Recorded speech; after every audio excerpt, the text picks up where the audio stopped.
Hello?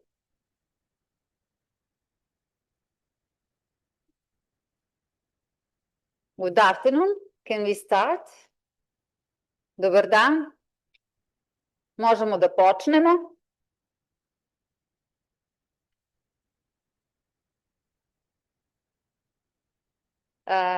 Poštovani dame i gospodo, dear ladies and gentlemen, my name is Branislava Lepotić-Kovačević and I'm a president of Serbian Energy Association. This conference, European and Western Balkan Cooperation in Energy Law, is organized together with the European Federation of Energy Law Associations and the Chamber of Commerce and Industry of Serbia. We will have few people who will have opening remarks. I'm going to invite Maja Vukadinović, Assistant Minister of Serbian Ministry of Mining and Energy, to say opening remarks. She will speak in Serbian. Please, Maja. The floor is yours.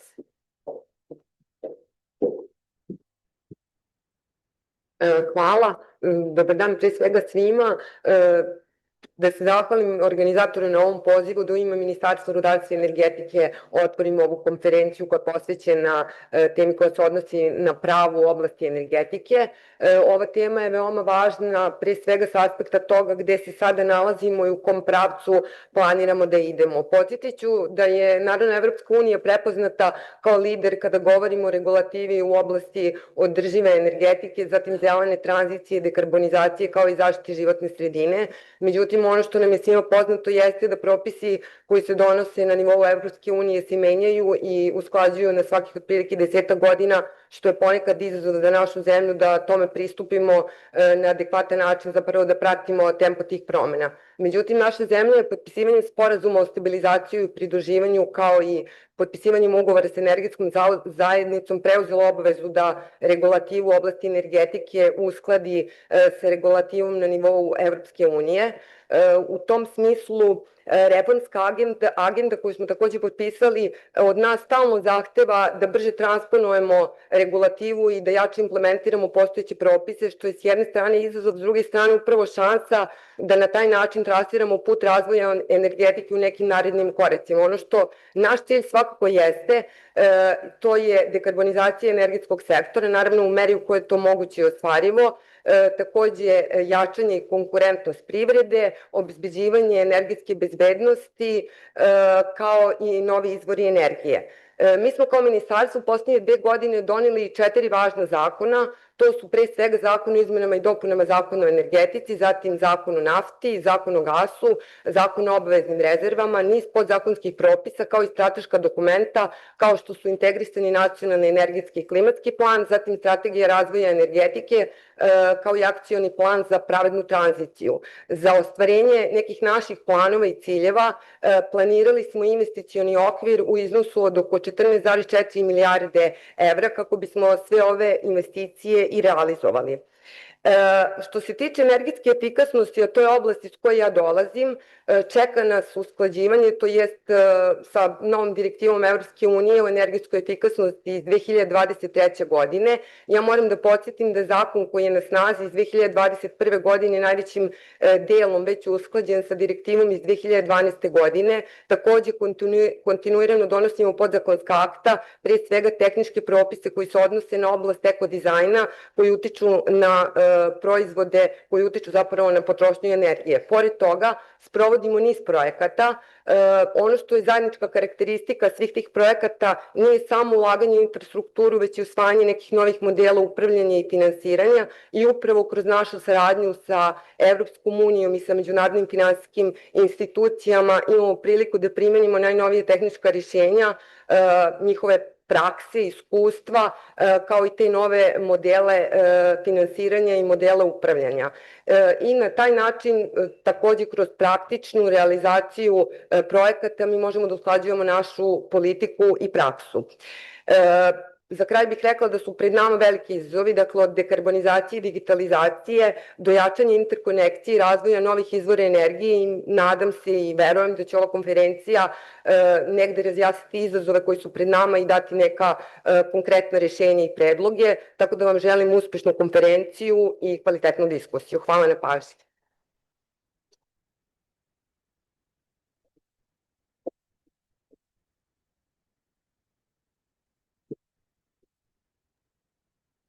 Hvala Maja na lepim rečima i, kako da kažem, pohvali značaja naše konferencije. Thank you, Maja, for a nice words to our conference. You give to us strength to continue. Maja explained to us what are the main activities of the ministry, legal framework, strategic framework, and the new challenges, especially in the energy efficiency sector, how ministry will continue. As a second person who will, very important person for us, who will say a few remarks, opening remarks to us, is the president of European Federation of Energy Law Association, Vicente Lopez y Burmayer. And Vicente, thank you for your time. We know that you are traveling, that you are busy, that everything is tough. Thank you to say hello to us from Paris, and the floor is yours, please. Thank you so much. Indeed, Branislava, it's a great pleasure for me to participate for the fourth time in the annual Congress of the Serbian Energy Law Association. It is therefore a pleasure to meet again, even if only online, in this case from Paris, with the great protagonists and actors of the public administration, with the distinguished minister. Congratulations for the excellent address to the conference, madam, and actors to the energy sector and industry, as well as the Chamber of Commerce, and the leading experts of the energy law that the country has. The Chamber of Commerce has been, and I'm sure will continue to be, a solid, permanent, loyal, and highly prominent ally of the energy sector and its energy experts in the field of energy law.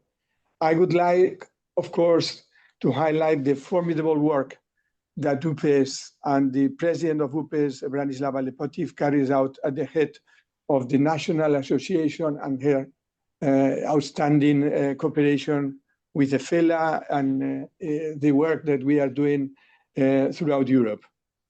The European Union has always been open, as you know very well, and welcoming new states and political and economical realities that are aligned with our values and principles. Therefore, cooperation in economic and energy matters with the countries of Western Balkans is extremely interesting and growingly positive and needed. I would also like to take this opportunity to extend also my greetings to the friends from the European Federation, from EFELA, and the representatives of national associations of Italy, France, United Kingdom, Hungary, and I don't want to forget to omit anyone.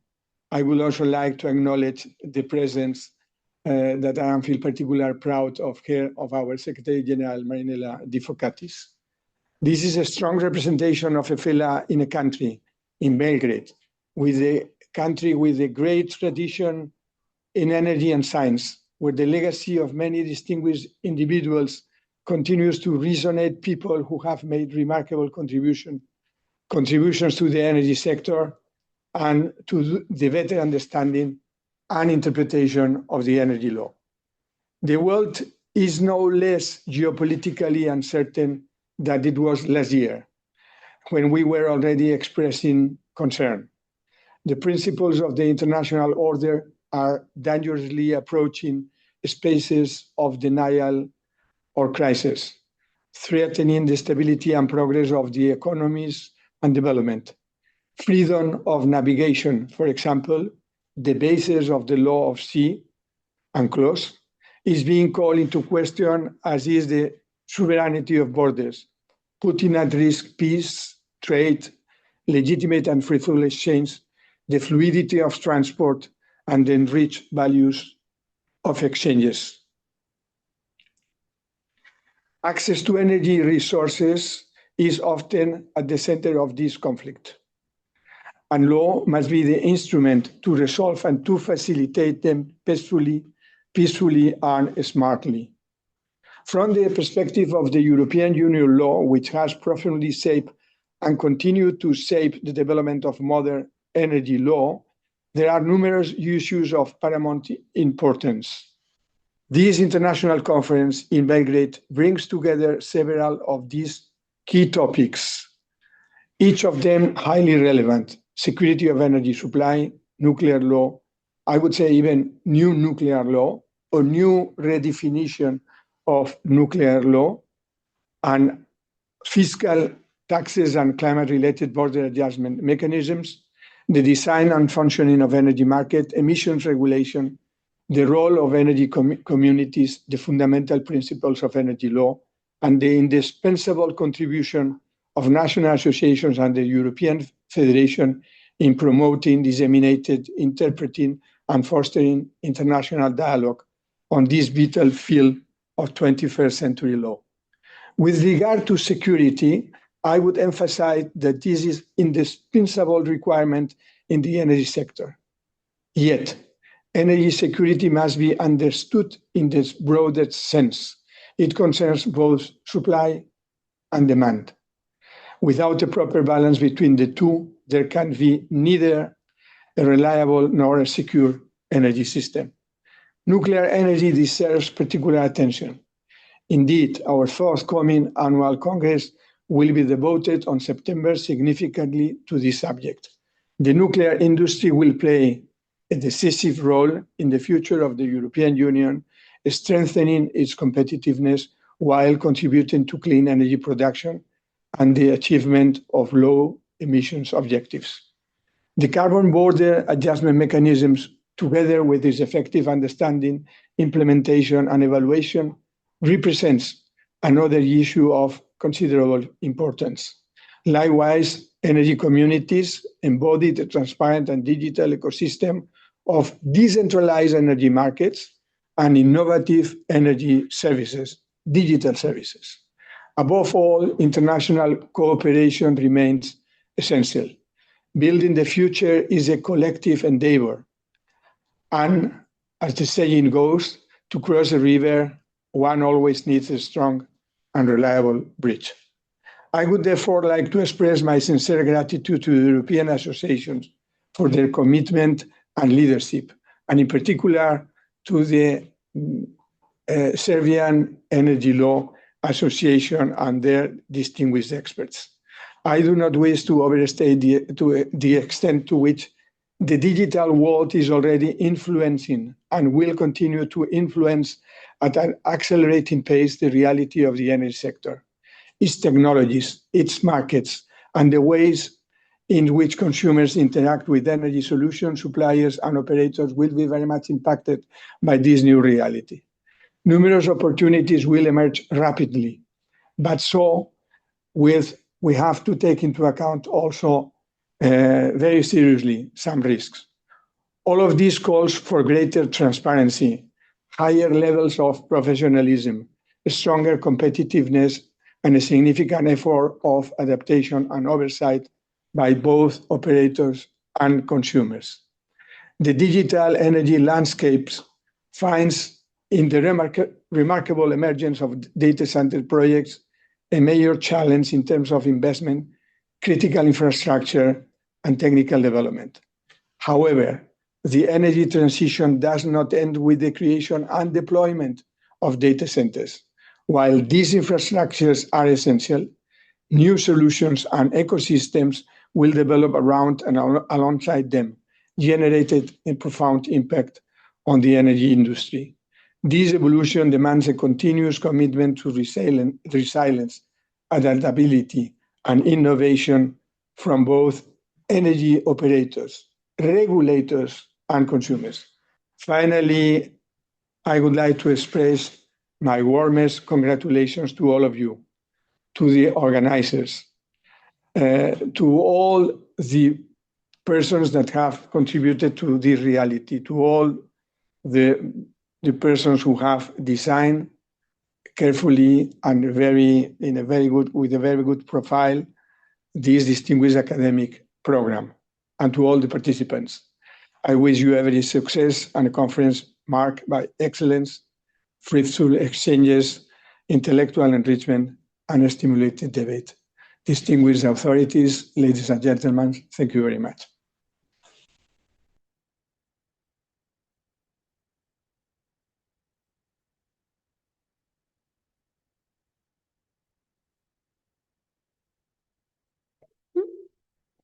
Thank you, Vicente, for nice words. Thank you for co-organization of this conference. Thank you to Marinella to support us. It was really a great pleasure and a big effort to organize everything, but it is really, we enjoy always in that. And I would like to invite our, if I can say, new friend in our group, Arslan Umut Erzeger, Deputy Secretary General of Regional Cooperation Council, to come here and to say welcome address.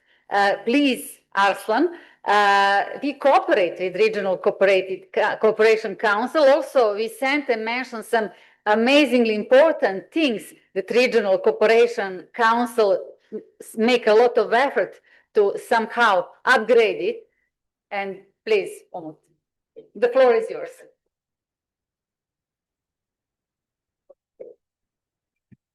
Ladies and gentlemen, thank you very much for this invitation. We are extremely grateful of being here and having the opportunity to share our remarks for this conference. Yes, for this conference, maybe we can be new, but we are not that new because our secretariat called Regional Cooperation Council, secretariat has been established 18 years ago as the operational arm of Southeast Europe cooperation process, which has been started 30 years ago in Southeast Europe. And basically yesterday, I was in Sofia and participated in the Southeast Europe Cooperation Process Summit, which is composing of 13 economies, heads of state and governments. And I will take today the opportunity to share with you what the leaders of our region agreed, endorsed, and provided all of us with their political guidance. But if you allow me, first of all, I would like to share with you what is RCC. RCC is in Sarajevo and basically is the political organization, the largest political organization in the region, mandated to promote regional cooperation between 13 economies in Southeast Europe. So if you allow me to also remind, what is Southeast Europe geographically, economically? Because I know that we are very much used to use the term of Western Balkans. We all know by heart what the Western Balkans is. But geographically, Western Balkans is part of Southeast Europe. And Southeast Europe is basically 150 million people and representing almost 2.4 trillion US dollars as the aggregated GDP, according to 2025 figures. According to this consolidated GDP, it is almost equal to the 7th largest economy in the world. Southeast Europe includes 5 EU member states, starting from Slovenia, Croatia, Greece, Bulgaria, and Romania, 6 Western Balkans, plus Turkey and Moldova. SCCP 30 years ago, when it was established, and yesterday, the leader said that the Southeast Europe cooperation process will continue forever in order to expand the cooperation between 13 and to remain as the main political cooperation process, even between EU and non-EU economies to work together. In this regard, RCC, for the moment, has been mandated to implement 3 important strategic initiatives. If I may name them, the first one, the common regional market, that actually is targeting to promote trade and transport connectivity between the Western Balkans. The mandate was given by the Berlin process to the RCC to work on the common regional market. The second one, which is quite relevant for today's discussion, is Green Agenda for Western Balkans. This has also been mandated by the relevant governments to the RCC, which is actually targeting to decarbonization of the region, but through political process and adopting political statements, roadmaps, and the strategic political documents to ensure and confirm the commitment of the relevant governments. And the third one, which is quite important, is Southeast Europe 2030 strategy that is comprising of 13 economies in the same strategic targets, that is to promote sustainable development goals in the regional cooperation. It is quite an innovative strategy because it brings 5 EU member states together with remaining 8 non-EU economies of Southeast Europe around the same targets. And even by the UN, it has been found very innovative. And during my speech at the European Council, that the European member states also have found it very innovative, because in the SC 2030, there are no, say, primary economies and secondary economies. The discussion, dialogue is between the equals, because all 13 adopted that document in 2021 in their summit in Southeast Europe Cooperation Summit in Antalya, and all 13, independently from their EU membership status, that they aim to promote regional cooperation in the context of SDGs. And SDGs give us a comprehensive and holistic context to discuss all those issues today, from energy security to human security, from just transition to depopulation and migration, together with everyone, but as well as in policy nexus. In this regard, yesterday, our leaders adopted an update of the SC 2030 strategy. And there are 3 highlights or priorities of this update, if I can take your attention. The first one is the resilience and human security. Second is inclusive growth and sustainable prosperity. Third one is regional cooperation and implementation partnerships. There are 2 horizontal priorities in that update. The first one is competitiveness. And the second one, this is quite important for today, particularly chambers, is the public-private partnership and dialogue in the context of Southeast Europe.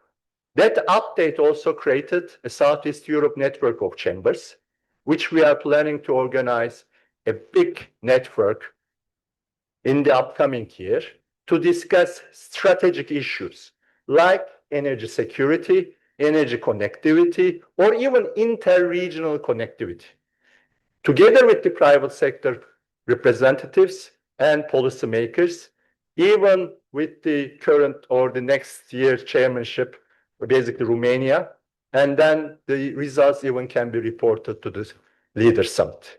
So thanks for your time. I would like to extend all the best success for today's discussion. And I actually will try to be here as much as I can and listen to today's interesting discussions during the conference. Thank you very much.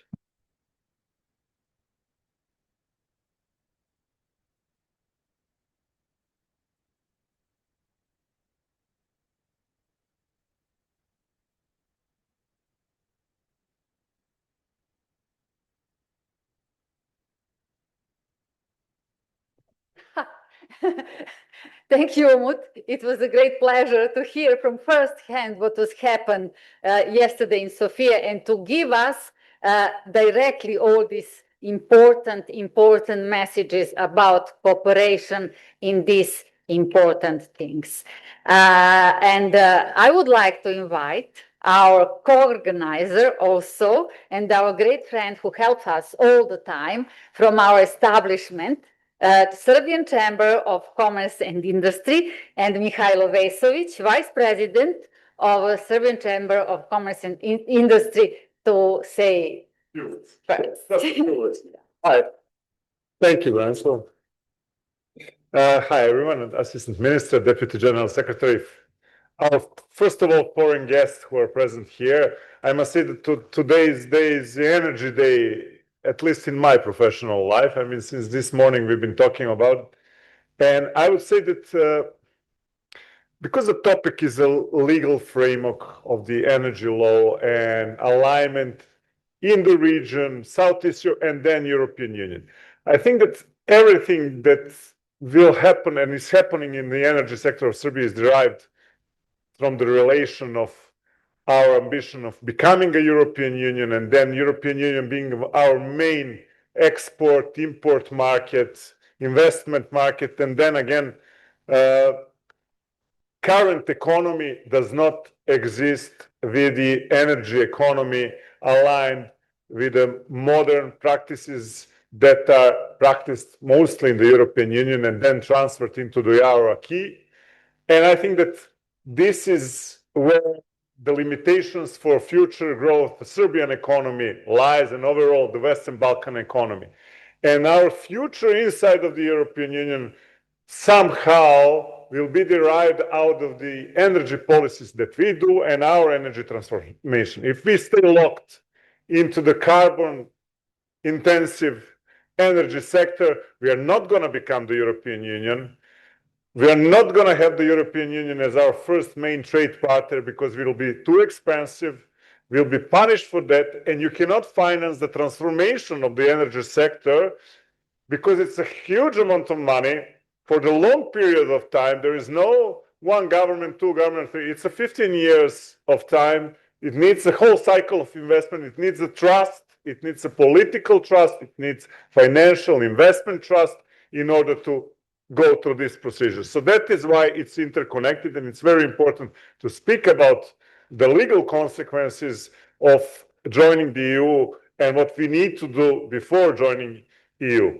I would just emphasize the importance of the nuclear energy and hydrogen technologies that will be mentioned today. It is very important. It's probably nuclear is going to be a core of the energy transformation for the future, although it's not still decided, but we are on the path to do this. Hydrogen in 10, 15 years, probably the technology will rise and it will be financially viable, so private companies will join. Now the government has to take the first role.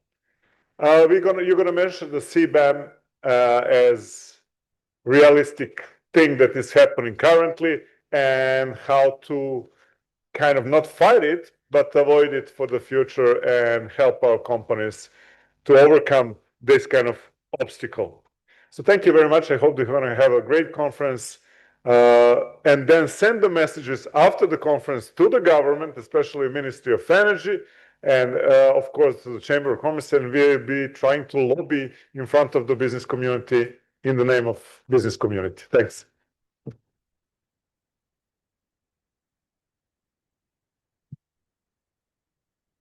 Thank you, Mihajlo, for nice messages,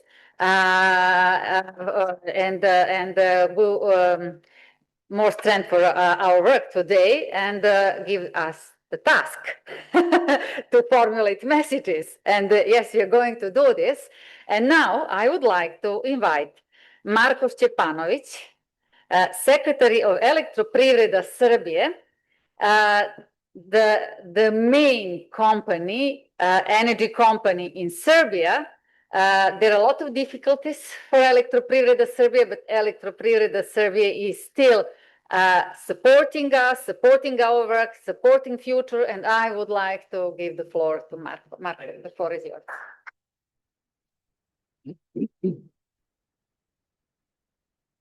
Dear ladies and gentlemen, distinguished representatives of Ministry of Mining and Energy, Chamber of Commerce and Industry of Serbia, Serbian Energy Law Association. It is my great honor to address you today on behalf of joint stock company Elektroprivreda Srbije, Belgrade. We all know that energy security is a strategic issue for every country. We live in instability times, we know that, and we know that there is a, how to say, global crisis that we are all facing with. In Elektroprivreda Srbije, we are fully aware of that. So our decision was to make strategic priorities accordingly. What does it mean? That means that we adapted ourselves to new circumstances, and we make our strategic turnaround to new intensive investments, to diversification of our generation portfolio, and to projects that utilize new technologies. The idea is to make our system in Serbia more reliable, more resilient, more sustainable, and more quality. What does it mean? That means that our priority investments are, this includes, but not limited to, modernization of existing hydropower plants, investments in renewable energy sources. I have to mention capital priority investments for not only for EPS, but also for Republic of Serbia. It is development of reversible hydropower plant Bistrica, which will provide greater system flexibility, which will facilitate the integration of renewable energy sources and further strengthen the reliability of our system. Also, you know that we are developing new gas-fired power plant in Niš with our partners from Azerbaijan. Also, you have just mentioned nuclear energy. We are following state policy about nuclear, peaceful use of nuclear energy and still possible implementation of nuclear program. Last year, we added another 76 megawatts of green energy, solar power plant Petka, and wind park Kostolac. Also, after 43 years, complete refurbishment of hydropower plant Bajina Bašta has been completed, and the result is that now we can ensure the availability of electricity precisely when it is needed. Also, I would like to emphasize our environmental protection projects, like desulfurization of our all major thermopower plants. And the consequence of those projects is that we reduced more than 30 times sulfur dioxide emissions. Although thermal power plants are still necessary for stability of our energy system, we understand that our goal should be green energy and renewable energy sources. But when having in mind that we are still using thermal power plant and coal, we are investing also in Kolubara mining basin. We have major investment cycle there. For example, that includes 4 mining systems for Radljevo and Field E open pit mine.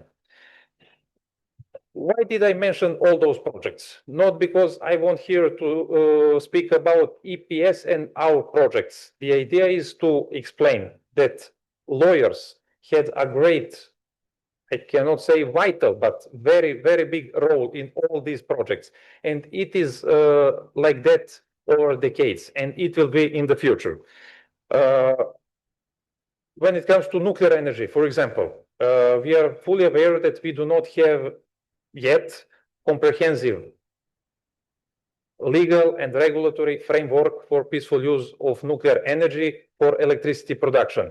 And without shadow of a doubt, lawyers will have a key role in preparing that legal framework. I want to conclude and to say that energy and law are inseparable. we we definitely have to work together. We used to work together, and we need to work together in the future. Expertise of each of you, lawyer, engineer, whatever, will contribute to the development of an energy sector, not only Serbia, but across the region. Thank you very much for your attention, and I wish you very successful work over the next 2 days. Thank you.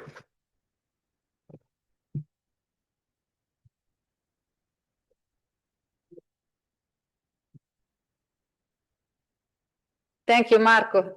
You just remind us how it's not easy to be a lawyer in the energy sector, and how many different things you need to know just to make some projects successful. I would like to say and to remind our friends who are not to become with us in the past, few words about Serbian Energy Law Association. UPES is established 8 years ago. Our mission is to promote an energy law and enabling a better understanding of legal issues relating to the energy sector.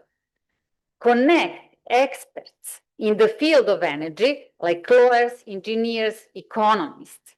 Acquire new knowledge of energy law, enhanced of experience in performing energy activities, and providing on a national, regional, and European level a forum for discussion on topics related to energy law and comparative law in the energy sector in order to improve the legal framework and praxis of applying energy regulations. In that aims, we organized 7 conferences and many roundtables. And conferences were titled, I just want to remind you how it was at that moment interesting topic. First was Energy Law Association within the future energy market, legislative novelties and effects of energy law implementation, the energy law, environment, and investments in the content and after coronavirus. Don't forget that situation, very difficult. Energy prices, what is going on? We had also that situation. Reforms in the energy sector. Vicente, when opened this conference, mentions it is not just reforms, it is revolution. Also, we organized security of the energy supply. Nothing will be the same. Now we are still faced with this title and topic, and decarbonization of the energy sector, this is still ongoing, and it will be ongoing process. And today and tomorrow, we are going to talk about European and Western Balkan cooperation in energy law. Cooperation has a lot of forms and details. Peer-to-peer cooperation between professional associations, business organizations, chambers of commerce is a prerequisite for accession of Western Balkan economies into EU. Thank you for EFILA to give us opportunity to be a member and to talk together about all of these things. Thank you to Regional Cooperation Council, to cooperation on many important political levels and give us guides to continue and what to do. Today, we are going to talk how to improve our cooperation in the energy law. It will help us to obtain security of supply in energy and about the role of the energy law in obtaining the security of supply. Enhance experience in greening with nuclear. Discuss about CBAM and its role as a tool for decarbonization in Western Balkan. We will see what is the situation with them. Learn how to improve citizen-led energy democracy and energy communities. Analyze the need for modernization and adaptation of the energy regulators as consequence of a new energy market, and talk about importance of energy law associations in addressing the issue of energy security. And after all these experiences and cooperation, tomorrow we are going to celebrate UPE's 8th birthday. Thank you.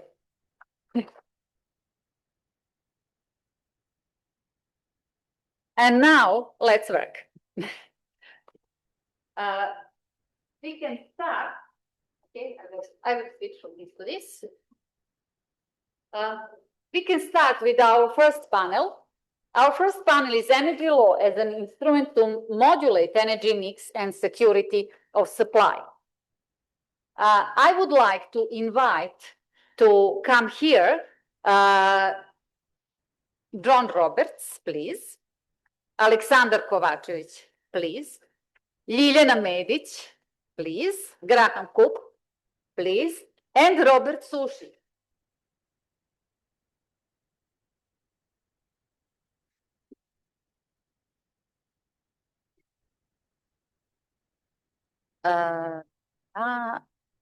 Ovom gospodinu prvo.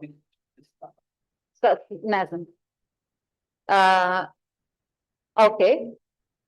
Thank you, ladies and gentlemen, that you will take part in our first panel. Please be concrete, short, and precise to catch the time. Somehow we also have that task. I would like to invite first John Roberts, who is a specialist in the geopolitics of energy, who tries to remember that while governments and big corporations may take decisions intended to shape energy development, and it is important to know how all this impacts on household and small businesses. John, please give us introduction lecture from your experience about security supplied and energy mix. Thank you. It isn't very pleasant to start by saying we live in a world that is increasingly defined by disregard for law. We see the actions of Israel in Gaza, Lebanon, settlers on the West Bank. We see the actions of Hamas in Israel. We see the actions of Russia and Iran, not just invasions, but assassinations and extraterritorial killings. We see the actions of the United States firing at ships at sea without warning. We see the open disregard of the US self-defined Secretary of War for anything to do with the rules of war. In other words, we have examples being set by some of the most powerful authorities on earth that run counter to the principle of the rule of law. So where did law still have application? Well, in many ways, you have the European Union, you have the broader Europe, in which the rule of law is largely extant. You have international institutions that still somehow struggle to work, despite all the constraints. One constraint of which is from my own country, from the United Kingdom, the reduction of international aid. But take one specific example of the rule of law. The concept of the UN Convention on the Law of the Sea doesn't apply in the area we would most want it to apply right now. Neither Iran nor the United States have signed up to UNCLOS. So it doesn't apply in the Strait of Hormuz. Even more problematic is the fact that the strait is sufficiently narrow that conventional terms for recognized international water, recognized national waters mean the open national waters, the enclosed waters of Oman and Iran actually meet.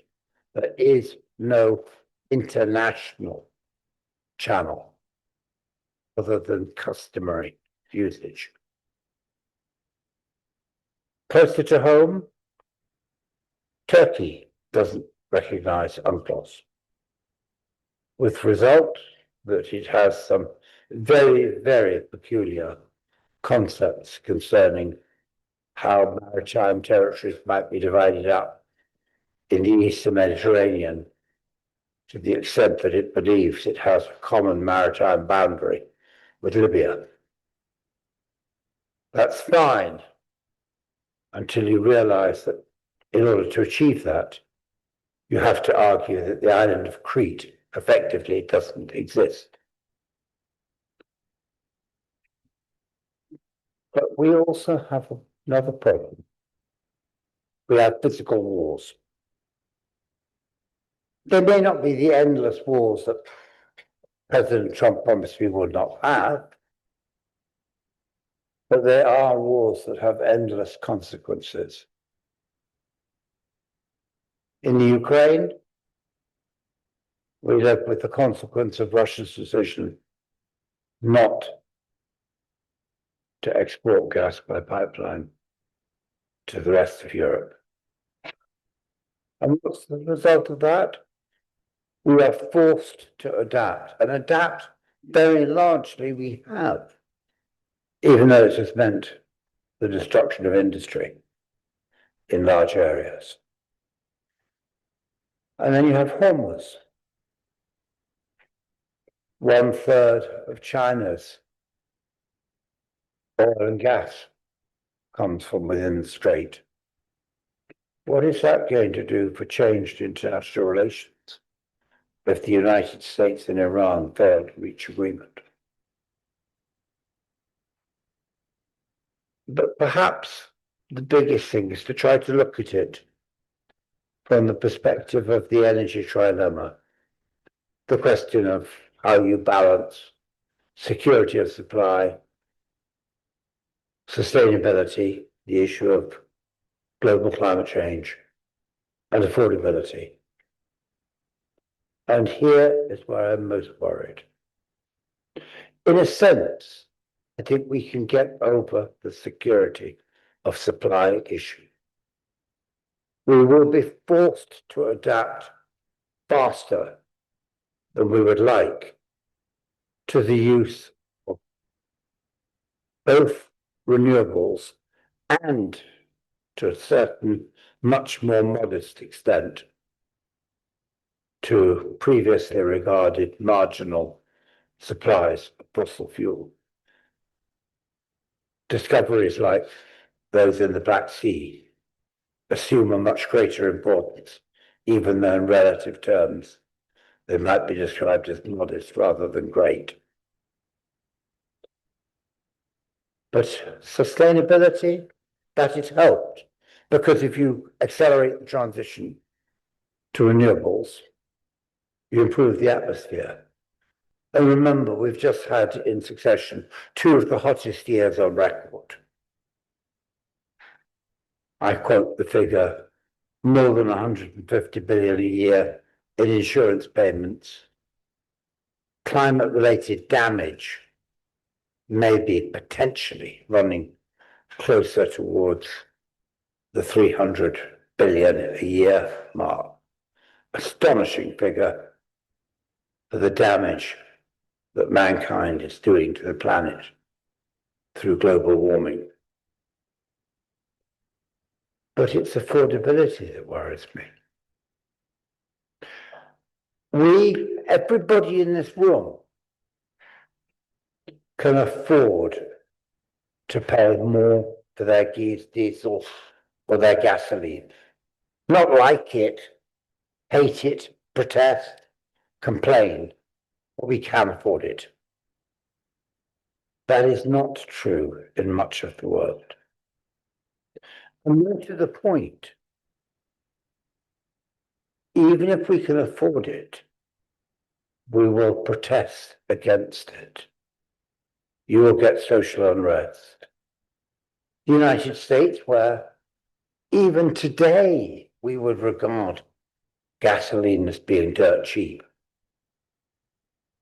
they're protesting because it costs 40, 50% more than it did a few months ago. It's the comparative element always in this. When it's bad for us, think what it's like in Africa. Think what it's like in India. Think what it's like for developing economies starting from a low base.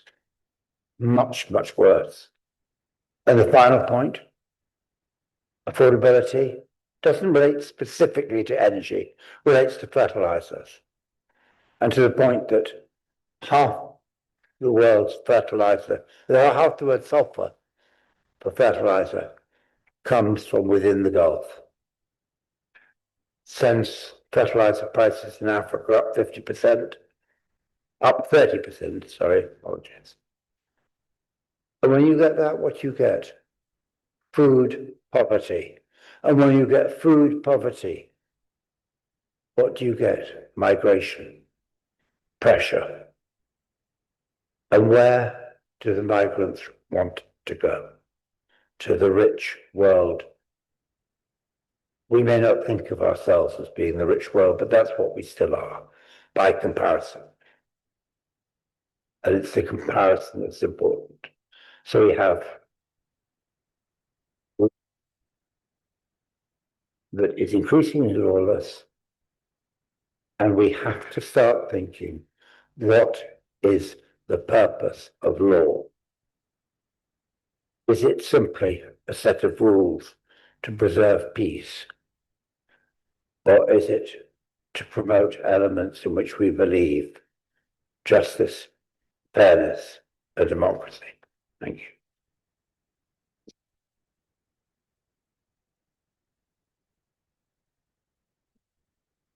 Thank you, John.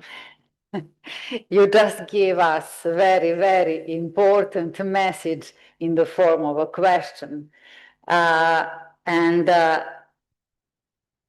Just regarding that, because we are talking about the security of supply of energy, difficult situation in the world, and the challenges and risk for energy supplies and where we want to go. Can you, from your point of view as a non-lawyer, as an economist, can you tell us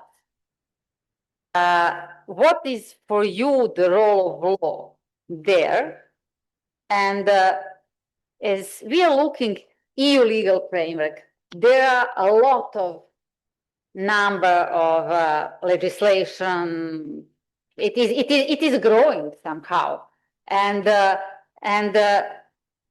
also my friends in the field, also me from the other side, wrote some papers about energy law principles. What do you think?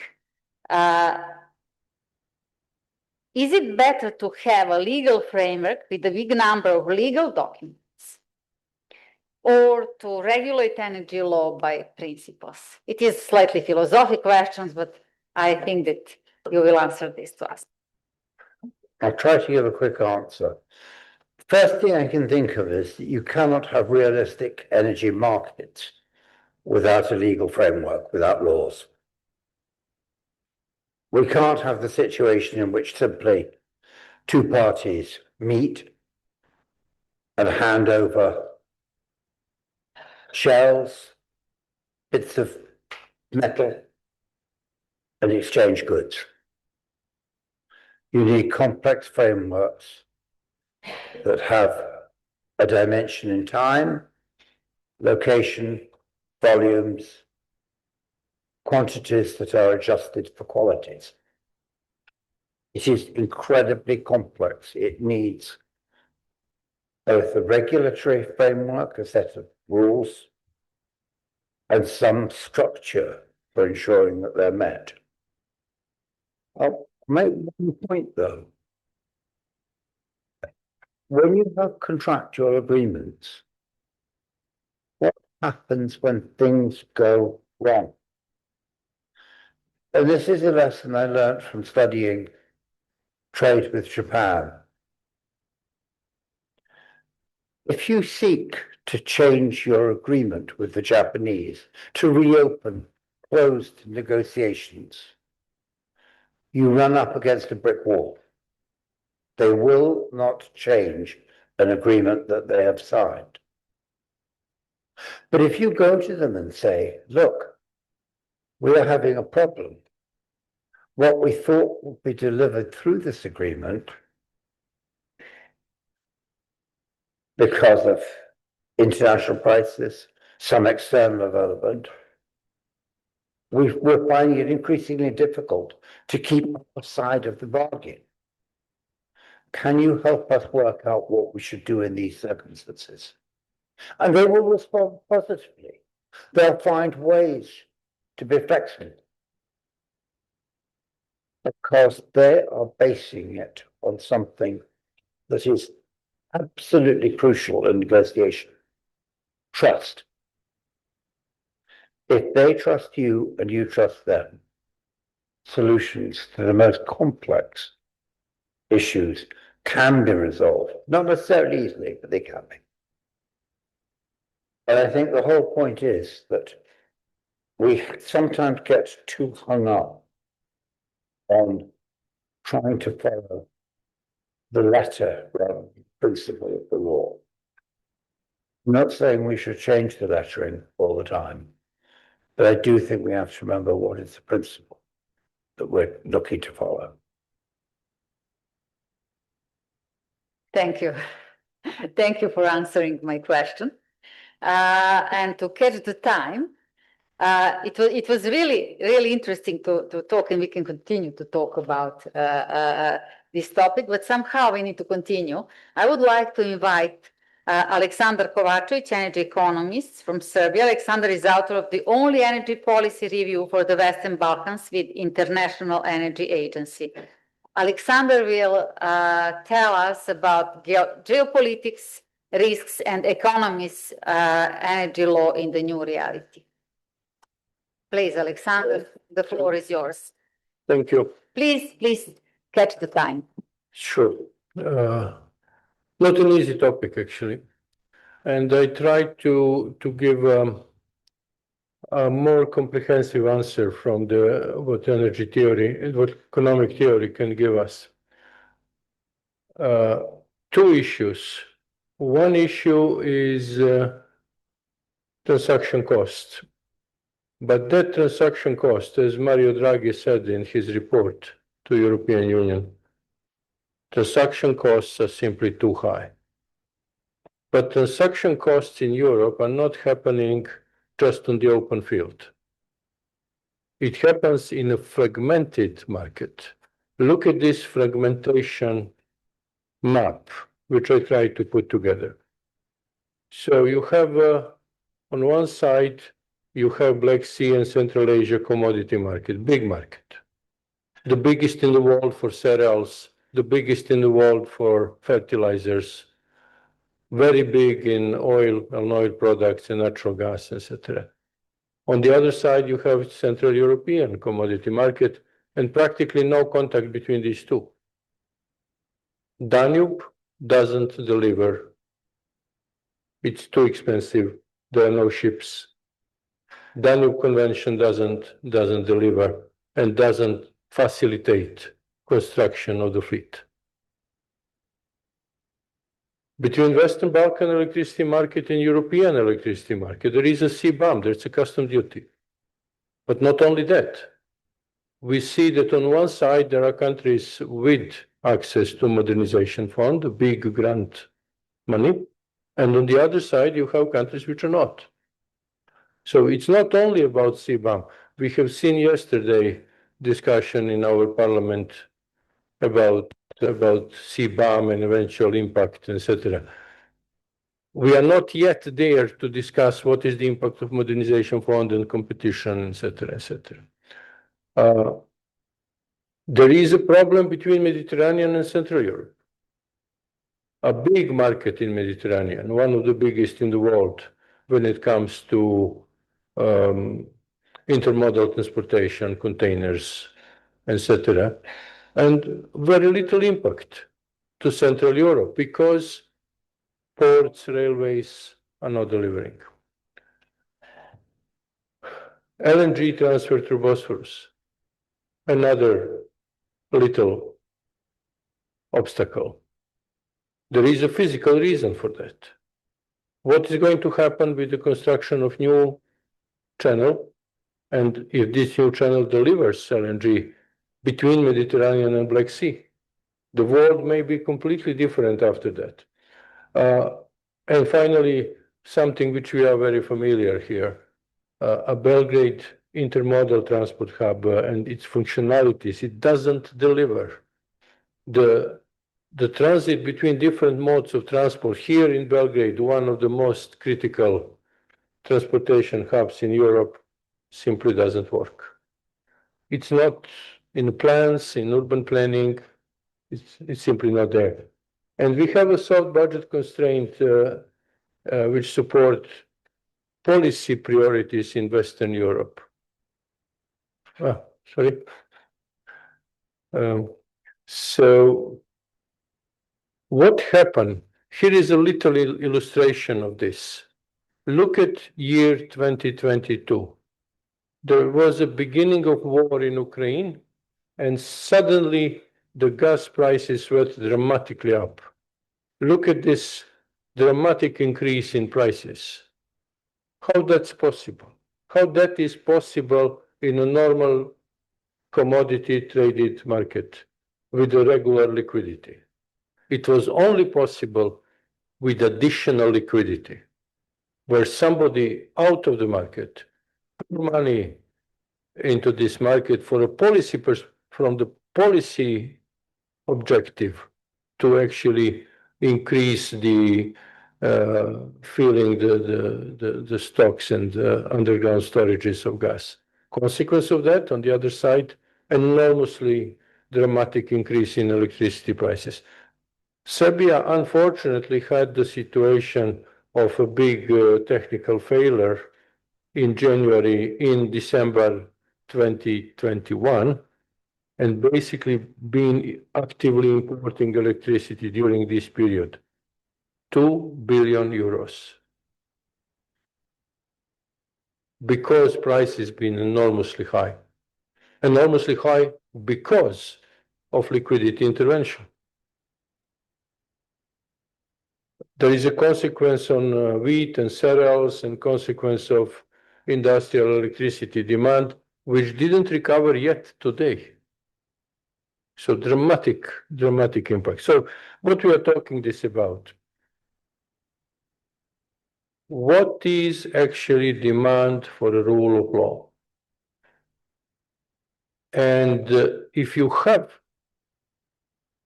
variable transaction costs in a fragmented market, I'm afraid to say demand for rule of law is little, too little. And that's what we are looking here. You may ask yourself, for example, okay, there are violations of the Energy Community Treaty. We all know about them. Why no one signatory party of the treaty complain about that? Why nobody is asking the signatories who are violating the treaty to actually come back to the compliance? The answer is there is no actual demand for rule of law. I'm afraid to tell you, you are lawyers, I'm afraid to tell you the demand is not there. For a reason that people who are trading up there in the market, they are actually participating in a big lottery game. A big lottery, that's what it is. That's not a normally traded market which actually invites investments and which is liquid and capable. So what we can do?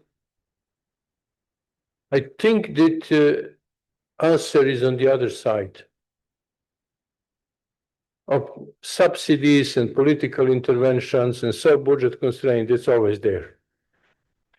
But fragmentation is not. And this is what we need to look carefully. How to prevent this fragmentation, how to get rid of it and how to make things right.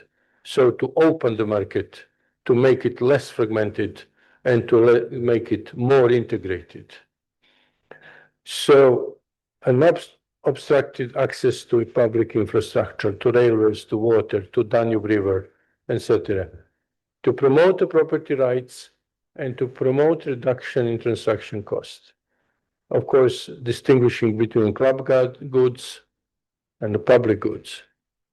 We believe that the club good, which is, for example, high voltage network, is somehow public good, and vice versa. We believe that some public goods, such as Danube River, is actually club good.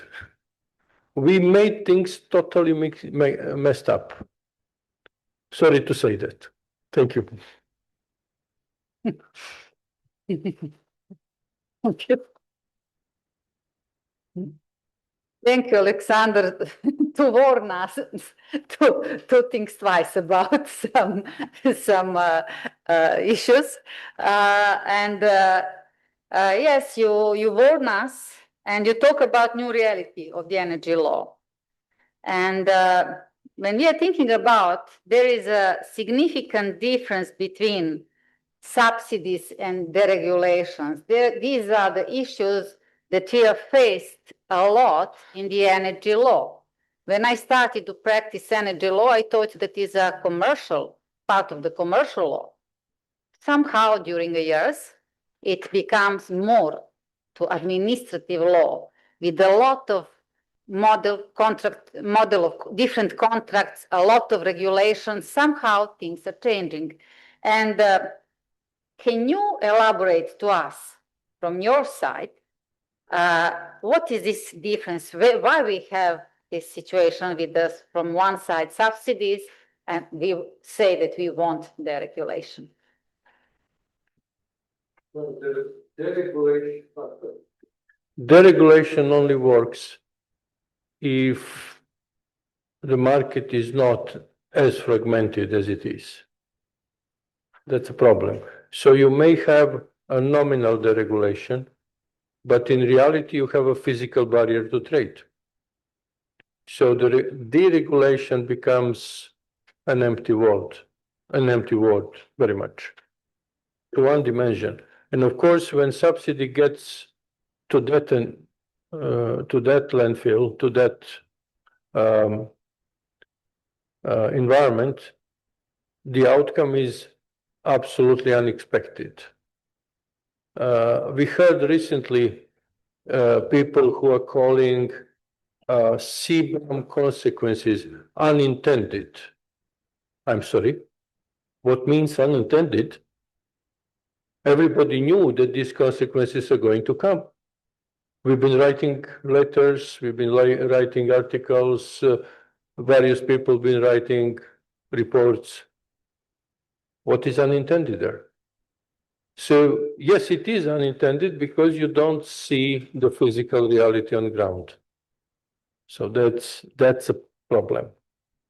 So a law needs to be sensitive to physical realities, as economics did. Okay, I will be very short. I have, but I need to ask. There are two questions. Be very short. Geopolitics may influence to the energy sector. How to draft legislation to be flexible enough to not be influenced with geopolitics? Is it possible? And other is connected with economy risks, and economics is in the title of your presentation. What is more effective in prevention of the risks, economics or legislation? Both. Erase fragmentation. That's very simple. Just try to make it open, to make it accessible, and then we'll see what happens. So that's the beginning. Okay, thank you. We have to continue. As we are talking about security of supply, each of us as a person know how security of supply of energy is important for our daily life. And it is not just for ours as a persons. it is also important for economic development. But of course, there are a lot of challenges that we heard until now, but there are also somehow, if we can say, new energy sources. And I would like to invite Ljiljana Medic. She is professor at the School of Mining and Energy Engineering of the Polytechnic University of Madrid. Her work focuses on three critical areas of the energy transition: hydrogen safety and ATEX compliance, development of next generation safety protocols and certification frameworks for hydrogen infrastructure and industrial applications, advanced combustion technologies, and circular economy solutions. It is great. Ljiljana, please explain us about hydrogen and renewables perspective, and please catch the time. Yeah, thank you. The floor is yours. Yes, today I want to talk about new energy resources. I refer to hydrogen and renewables and how we can use something called power to X to build a carbon-free future. And let's begin. Here we come.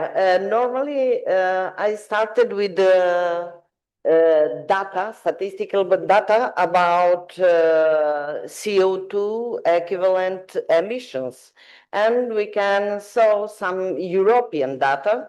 In the second quarter of 2025, the EU, European Union, emitted about 772 millions of tons of CO2 equivalent. This is only 0.4% lower than the same period of 2024. The message is clear. We are making progress, but it is too slow. Now I will start with the future of the global energy. This future is dominated by four trends. The first one, it isn't really true trend, but it's declining role for hydrocarbons. Why it isn't 100% true?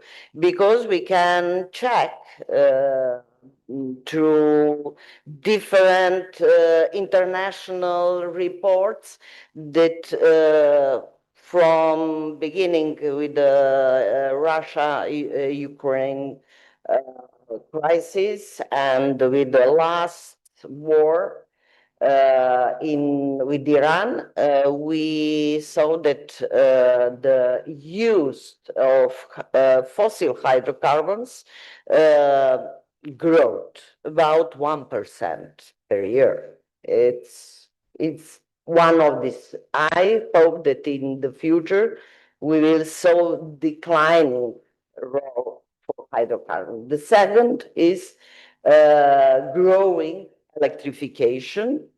It's based on wind and solar renewable energy. The third trend is a rapid expansion in renewables. And lastly, low carbon hydrogen. I am referred to green hydrogen produced by electrolysis, used water and renewable electricity. Now I will start with the topic. This is power to X.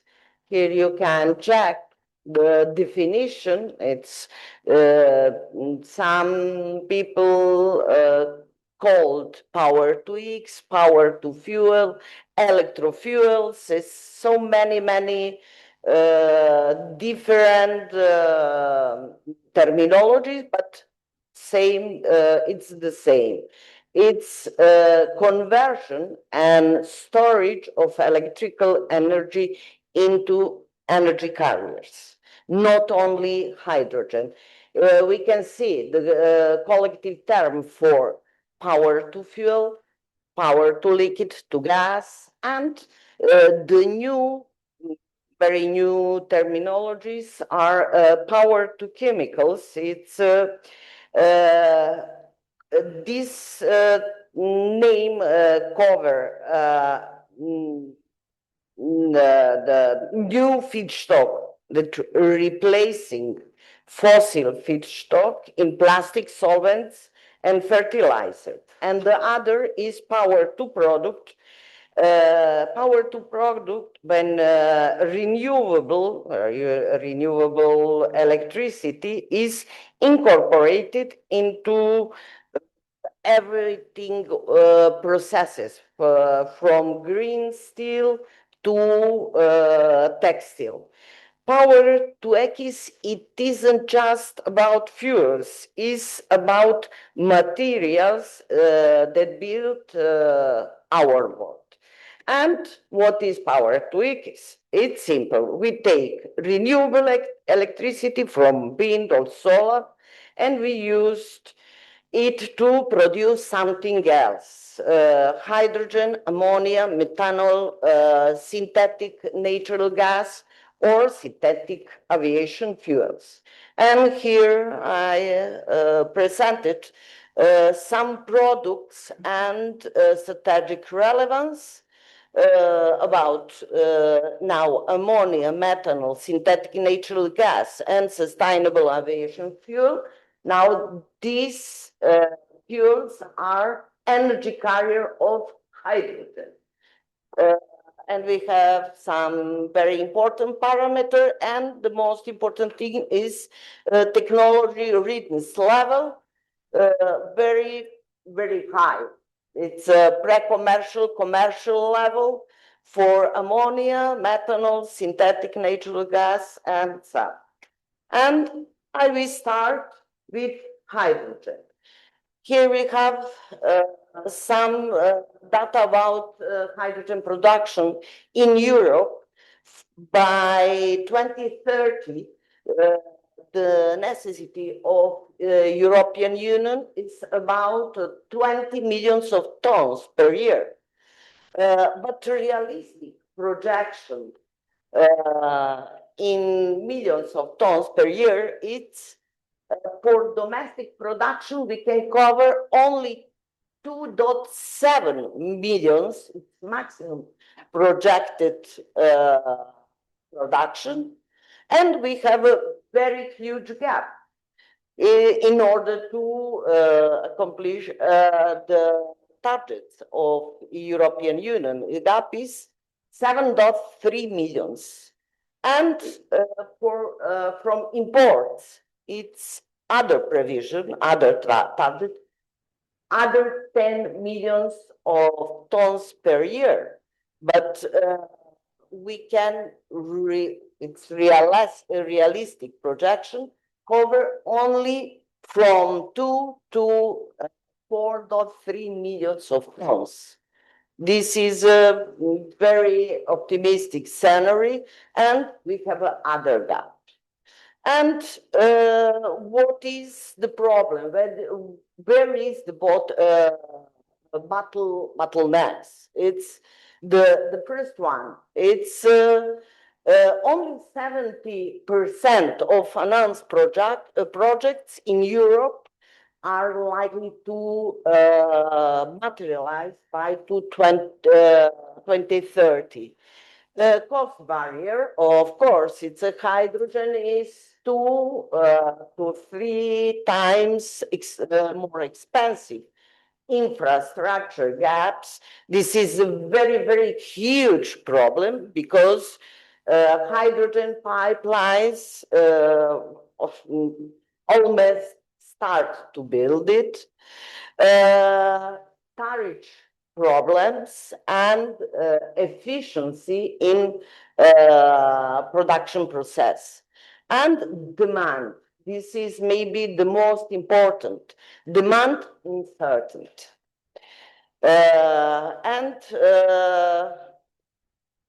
It's okay. It's enough. And here we have I will list it, several hydrogen carrier. It's the first one is ammonia, it's global hydrogen derivative. And we can see it's normally the major, I will mention this is very important, major exporters to Europe. It's Europe will convert in net importer, actually. Maybe up to till 2030. It's the Middle East, North Africa, etc. And I put some examples, ammonia partnerships, the Northern Africa countries, it's Saudi Arabia, Morocco, etc. It's a MENA association from North America or Latin America. It's a very good trade partners with Europe, it's Brazil and Chile. And now it's challenges about ammonia. It's cost competitiveness. It's the same case with the hydrogen. Green ammonia, it's more expensive, several times expensive than gray ammonia. And the other side, we have a regulatory push that include the three and CBAM, carbon tariffs. It's a very new situation, but for third countries almost. And infrastructure gaps, here we can see Europe hydrogen build out risk. It's the question is related, or the issue is related to maybe absence pipe network structure, storage structure, etc. Okay, the second one, it's methanol, is other hydrogen carrier. Here we have some current status, the moment 2020-25. It's major facilities in Europe. It's situated in Germany and Netherlands. Europe, it's a net importer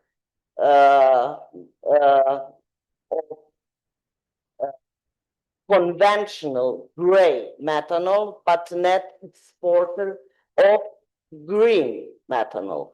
And some future outlook, it's expansion of green methanol plants, is expected, etc., etc. Related to main challenges, it's future, if we see for 2030, we need infrastructure development, and naturally we must to reduce the cost of production. The other hydrogen carrier is synthetic natural gas. We need, in order to produce it, we need hydrogen and carbon dioxide captured directly from air or from industrial area. Europe, the position of Europe is other time net importer, and here you have some feature relating to infrastructure, energy density, and role in decarbonization. The challenge is synthetic natural gas, it's more expensive than fossil gas because the cost of carbon capture is very elevated, etc. And finally, I will finish with sustainable aviation fuels itself. This is other hydrogen derivative. We need hydrogen, green hydrogen and CO2 in order to produce it. And we have some challenges related to feedstock dependence, competition for renewable hydrogen with the maritime industrial sector, and we will see growth, the demand in EU related to European EU renewable aviation legislation. And finally, this is very shortly strategy summaries, and I will start with this one. This is in resume, integrated. The question is integrated, renewable electrification and hydrogen carriers that I mentioned before. And here, supporting government and industrial decarbonization models. We have the most knowing is renewable energy in order to create electricity from solar, wind, hydrogeothermal, hydrogen model, green hydrogen model, and hydrogen derivatives, and finally a low carbon fuel model in order to transition to green solution. Thank you.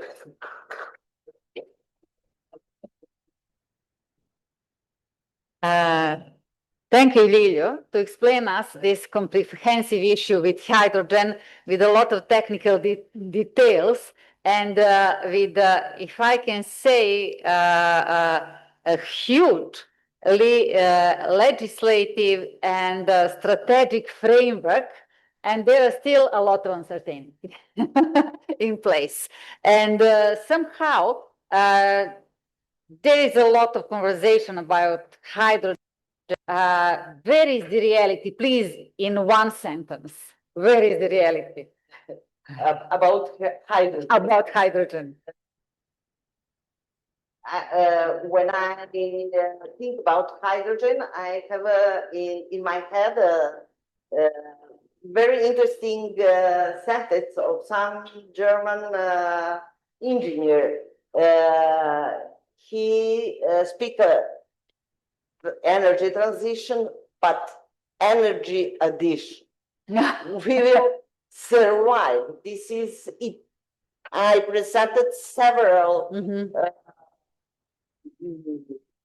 hydrogen carriers or energy carriers.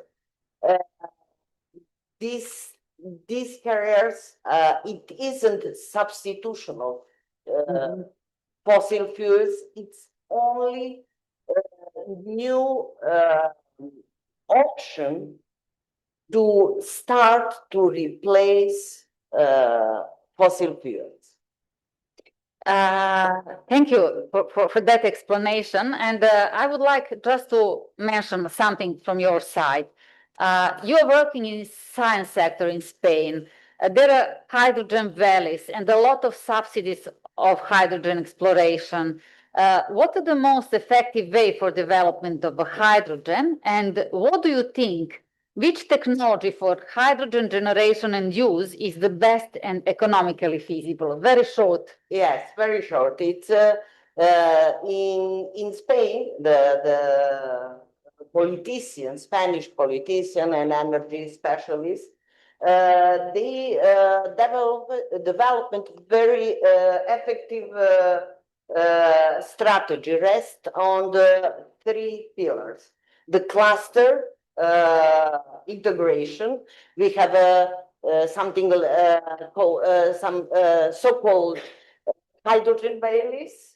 It isn't isolated project. It's very large scale project that include production, distribution, and use. This is very important. We have refineries, fertilizer companies, port, etc. The other thing, very important in Spain, is demand security. It's the key criterion is that for funding is 60% key criterion. It's the volume must be secured through offtake agreement. It's in order to, it's something like pre-sold the future production. This is the other case, and normally public-private collaboration, and it's so many things, but it's one of two or three pillars. Okay, okay, thank you, thank you. The practice always gave us some new possibilities, but somehow we have to continue. And just after this, if I can say different views on our topic, we come back to legal part. And with us is our friend Graham Cook. You already know him and listened him. Graham is an international lawyer based in London and Brussels, who focuses on public international law, investor-state dispute settlement, cross-border energy projects, and commercial arbitration disputes, particularly in the energy sector. Before becoming independent, Graham spent nearly 30 years, including 50 years as a partner with the major international firms, including Freshfields and Pines Masons. He also served for 7 years as a general counsel to the Energy Charter Secretariat. This is a very interesting position to practice and take part in the energy law. And Graham, please explain us regulatory framework for investments in the energy sector. Please, the floor is yours. Thank you very much, Branislava, for your very kind words. And as you say, we're coming back to the law, but one of the fascinating things about these panels generally, and this panel in particular, is the way in which it brings together different professions. As is the middle of the session, some of us may be feeling inclined to doze off. I will take half a minute to tell a short joke about different professions. There were a lawyer, a landscape gardener, and an economist having a drink together, and they got into an argument about which profession was the oldest. The lawyer said, several thousand years ago, the Israelites were wandering around the desert, and they climbed the Mount Sinai, and God gave them the 10 Commandments on stone tablets. So that was the first law. So there must have been lawyers around for thousands of years. And the landscape gardener said, well, if you go back before that, God created the Garden of Eden, beautiful garden, and put Adam and Eve in it, and he created it out of chaos. That required a landscape gardener. And the economist said, yes, but who do you think created the chaos? Well, thank you for laughing. I do have the highest respect for economists, and I think it's actually a beautiful science, despite the fact that it's the butt of several jokes. So thank you for listening. On a serious note, I'd like to offer my sincere thanks to the Serbian Energy Lawyers Association, to UPES, to IFILA, to the Serbian Chamber of Commerce and Industry for having organized this event, to the law firm D2P for their support, and above all to Branislava and Alexander for making it possible for me to participate, and for their wonderful hospitality on this, as on every one of my visits to Belgrade. So thank you. Ladies and gentlemen, we've heard a lot about the different kinds of energy, the different kinds of new energy. All this new energy will require new investment. And my task is to talk about the how we have already created and how we can improve an international legal framework to protect investments in the energy sector. Because no one's going to invest unless they feel sure that their investment will be safe. Investors know that they have to reckon with economic risk, lack of demand for their energy, for example, lower prices, transit difficulties. What they find more difficult to manage is political risk, government changes of policy. So I'm going to just look at 3 different aspects of government policy and how international law can, to some extent, protect investors against it. And this is a little roadmap of my presentation. The first point I'm going to cover is how classic international investment law has protected and still protects energy investments in diverse sectors. Then I'm going to look at how investors can protect their own investments by negotiating agreements with governments where international law does not protect them sufficiently. And finally, I'm going to discuss a few of the consequences of CBAM. Now, it's been pointed out that these consequences perhaps were not in fact unintended. I agree. Nonetheless, I think that most sensible observers would agree they're undesired, but we'll get to that. So, international law has been with us for many centuries. Starting in its modern form, international law has been around since 1648. The Treaty of Westphalia, which terminated the 30 Years' War in Western Europe, is generally considered the origin of the modern system of international law, where states are regarded as autonomous and independent within their own territory and entitled to negotiate treaties with each other as equal sovereigns. And for over a century, what we call customary international law, that is, international law created by the custom of nations, has required host states to offer a minimum standard of treatment to foreign nationals, including foreign investors, regardless of what their own, that state, the host state's domestic laws may say. Even if a state has laws that allows the government to seize property owned by citizens, that does not mean that under international law it's allowed to do the same to foreign investors. However, for many years, there was no easy way to enforce this requirement of international law. Like most international law, even a state cannot take another state to court or to tribunal unless the other state consents. And private individuals or companies generally had no power to do so. So starting from the late 1980s and the early 1990s in particular, many states started to negotiate a network of treaties. We have what we call bilateral investment treaties, or BITs.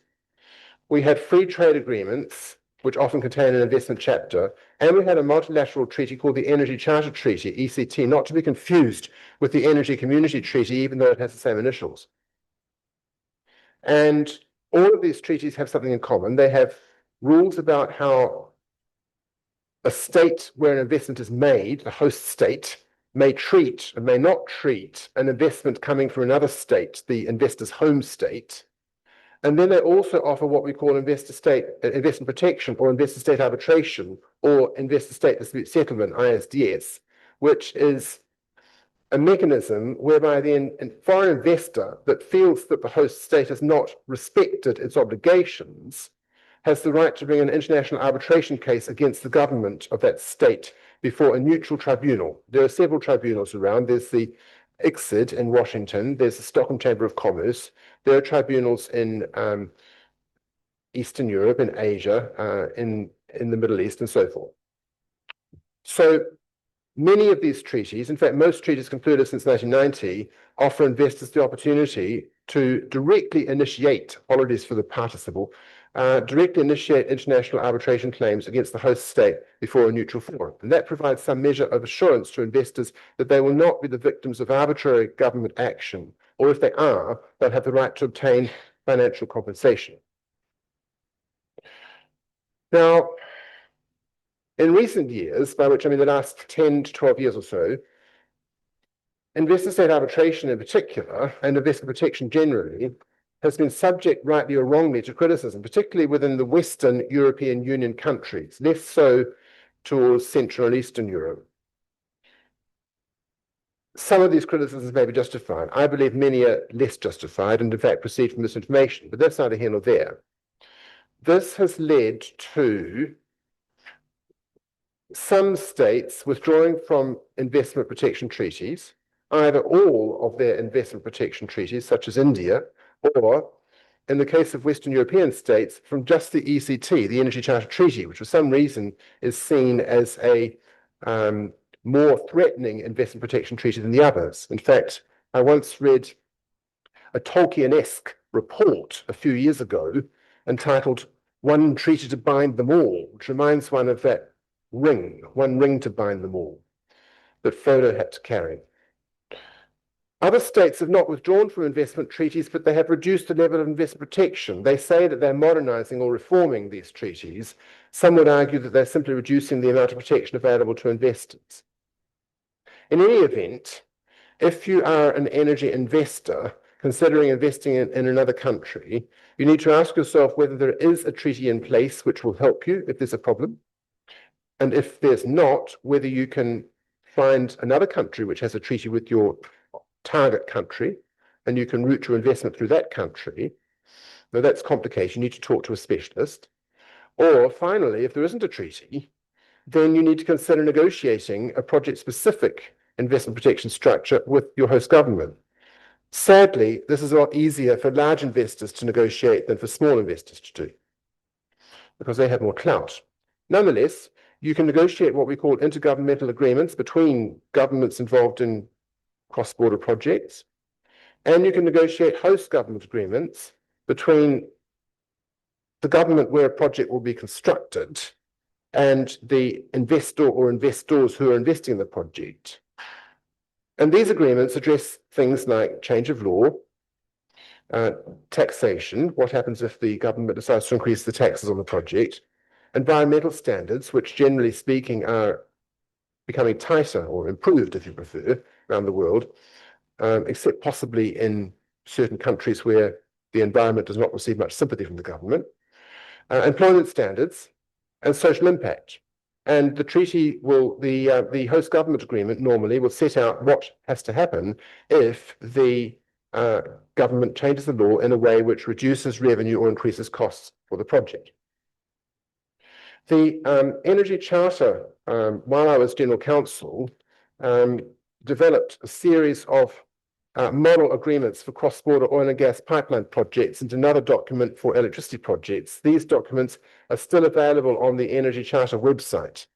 So if you wish, you can go to the website and you can find Energy Charter model agreements. The Association of International Energy Negotiators, formerly the Association of International Petroleum Negotiators, also has sets of model agreements on its website. Moving on to my last point, because I'm conscious of time, didn't mean to move quite that fast. The European Union in 2023 passed CBAM, as probably everyone here knows. And like many ideas, it started with very good intentions. It's intended to help meet the climate neutral objective by 2050 by addressing the risk of carbon leakage, which of course is what happens if the Union, with its low carbon regime, imports products such as steel, or indeed electricity, from countries where there are not such strict carbon objectives, and thereby effectively transfers its CO2 emission from within its own territory to third countries, which doesn't, of course, help the overall climate change problem at all. As electricity is responsible for some 30% of the European Union's greenhouse gas emissions, the Union understandably decided that imported electricity had to be included in the scope of regulation. So whenever a European Union country imports electricity from a third country, such as Serbia, the importer has to pay the CBAM levy on the amount of greenhouse gas emissions included in that electricity. But how do you calculate that amount? This is where the devil is in the detail, and I've explained it as well as I can in the limited space available at the bottom of this slide. The embedded emissions in imported electricity have to be calculated as the average CO2 intensity of fossil fuel electricity produced within the relevant geographical area. So if you're importing electricity from Serbia to the European Union produced by renewable sources, you still have to pay the CBAM levy as if your electricity had the average CO2 intensity of all fossil fuel electricity produced within Serbia. Not, you will note, all electricity without exception, but only fossil fuel electricity. So obviously, even though your electricity comes from renewable sources, you'll be paying effectively for someone else's emissions. Now, there's an exception, that's the last 3 bullet points, but in practice, it's very difficult, if not impossible, to comply with all 3 conditions. The electricity being imported has to be covered by a power purchase agreement with a specific green producer. The green installation has to be directly connected to the EU, or there has to be a network connected to them with no congestion. And finally, the relevant amount of electricity has been firmly nominated by all relevant operators. The first and last conditions are very difficult to comply with, given how these electricity markets tend to work in practice. In particular, traditional green producers, wind and solar, are unable to guarantee to provide a fixed amount of power at a fixed time to a specific customer. A supplier which has a bundle of these contracts possibly can, but that doesn't fall within the strict wording of the regulation. So my hope, with which I will conclude my presentation, is that this, if you will, anomaly in the European Union CBAM regulation will be addressed in order to inspire the creation of more green energy projects outside the European Union and its near neighbourhood, and thus to contribute to the European Union's carbon reduction objectives. Thank you very much for your attention.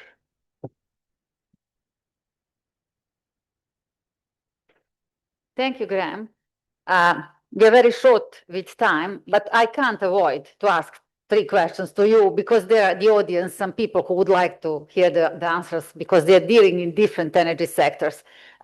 And I beg you to be very short in one sentence to each of them. First question is, in response to the criticism of traditional investor-state arbitration, some states and organizations have proposed not to abolish it completely, but it should be reformed or modernized.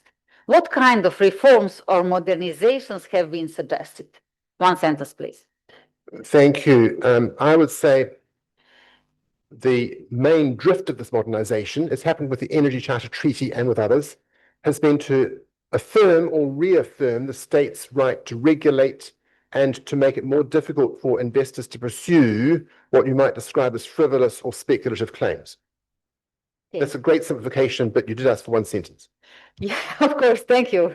As a good professional, you just always answer as it was asked. Okay, if a project-specific agreement, such as a host government agreement, contains provisions dealing with the change of law, how can these provisions deal with the fact that standards such as environmental or employment standards really do change over time? Please, one sentence. If he's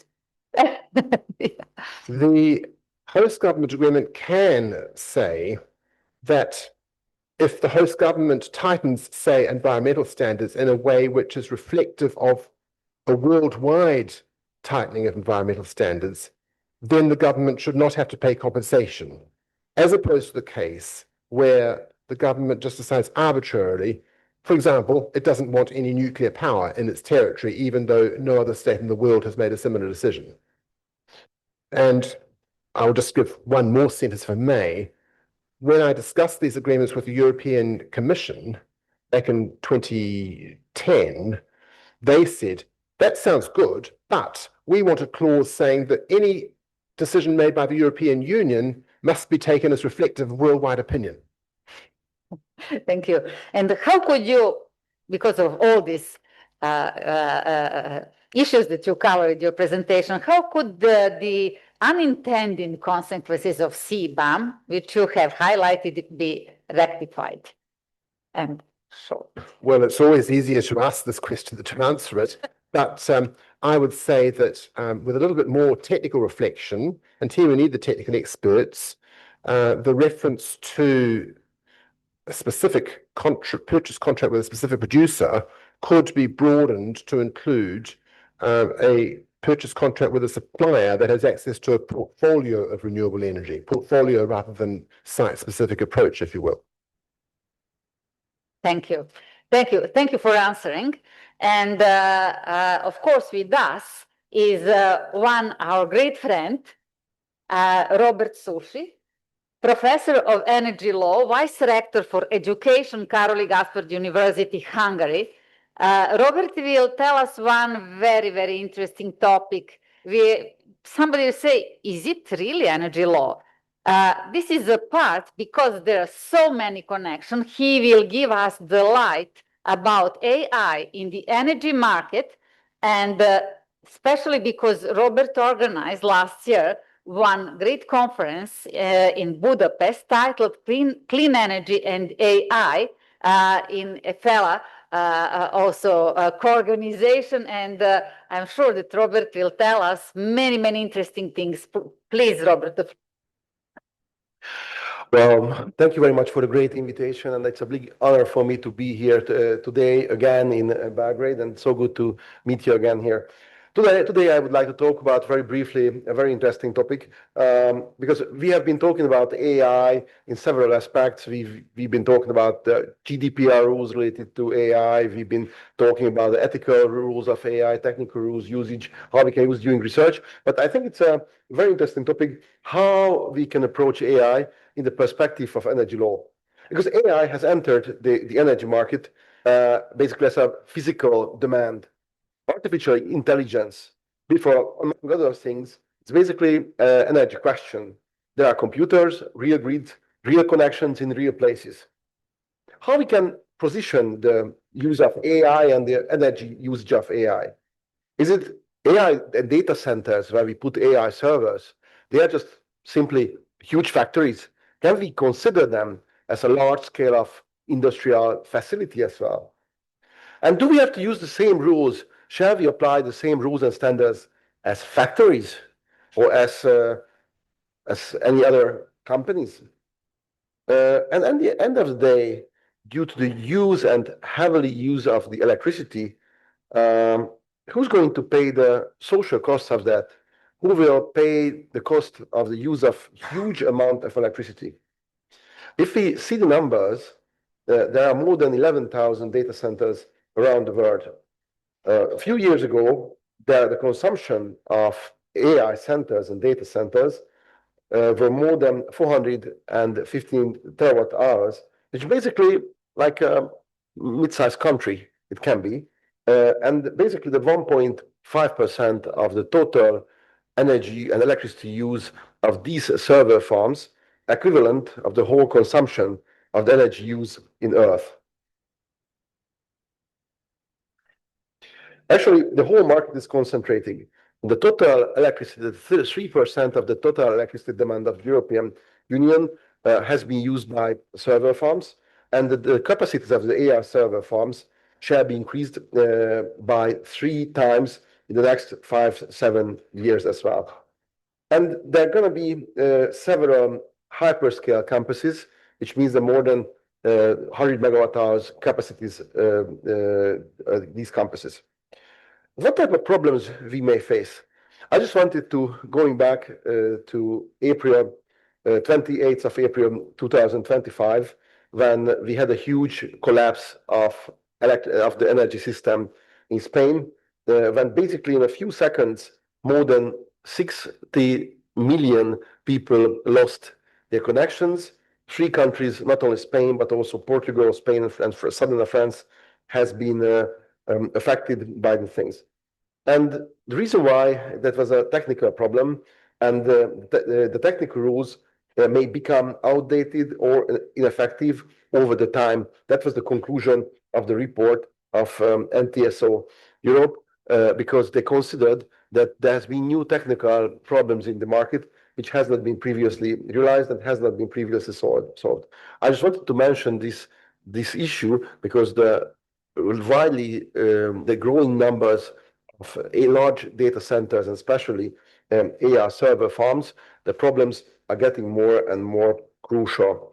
Just at the same time, I just would like to give you an example. When we developed electricity grids, and the old grids which has been developed in the recent years, they've been always planned to the sudden increase of demand. That was the main concept, that sometimes it's going to be a huge increase of demand. But people have never calculated before the sudden loss of demand. Why I'm talking about that? Because there's been, for example, in Northern Virginia, the United States, there has been a technical issue that there's been a huge, an unbelievable huge loss, as I mentioned here in the slide, unbelievable huge and rapid loss of electricity demands. And that's why the old networks and the grids are simply just not prepared for that type of rapid change.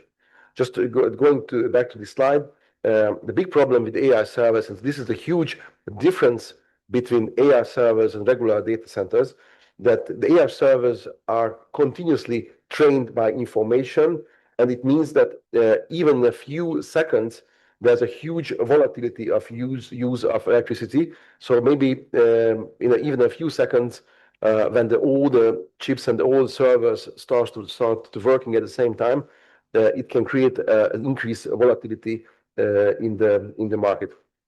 So what we can do now? We had network codes from 2016, and we have hyperscale data centers in 2022. What we can do and how we shall differentiate between the different type of users. And my legal question is, can we make differentiations? Is it correct? Can we do it? How we can approach this problem? I just wanted to cite a few cases, a few examples, Luxembourg is the European Parliament, the Council, when there was this distinction, differentiation based on the airport size, or I just wanted to cite also a famous case related to public interest, and also the European Commission against the Federal Republic of Germany when they were discussing about the network tariffs, who has the right to set up the network tariffs and who can interpret the network tariffs as well. So the question is more than accurate than before. We have the transparency rules in the energy efficiency directives, which requires the large data centers to have reporting obligations. Also, we have some certain type of new market tools in the electricity market design reform from 2024. And also, we have technical tools like network codes as well. But there are several, I would say, I just realized several contradictory problems in the European electricity market. First of all, we have the reporting obligations, and after reporting obligations, there are no legal consequences of that. So we're just reporting, but in the end of the day, we have transparency. But what can we do with transparency if we may face technical problems? We also have the Net Zero Industry Act in Europe from 2024, which basically try to improve the proportion of clean energy in the European economy and European industry, but these rules are basically not applicable for the data centers. And also we have the third problem. The whole energy market is all silent about the large-scale data centers, and we also have the AI Act, which basically doesn't govern this type of issues. And we also have another problem. Last time in London, I was giving a long lecture just related to this problem, that the energy poverty has been significantly increased in Europe recently. More than 10% of the European citizens suffers from energy poverty, meaning that they are not able to pay the electricity bills on time, or they cannot keep their home warm enough. This is the two conditions for the energy poverty according to EU's definition. So if we try to use the energy, and especially the green energy or clean energy, to run AI servers, there's going to be a natural increase of electricity prices.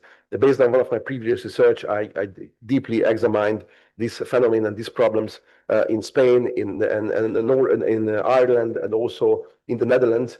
And the numbers and the figures has significantly shown that the increased number of server farms, and especially AI server farms, also leads to the increase of the electricity price as well.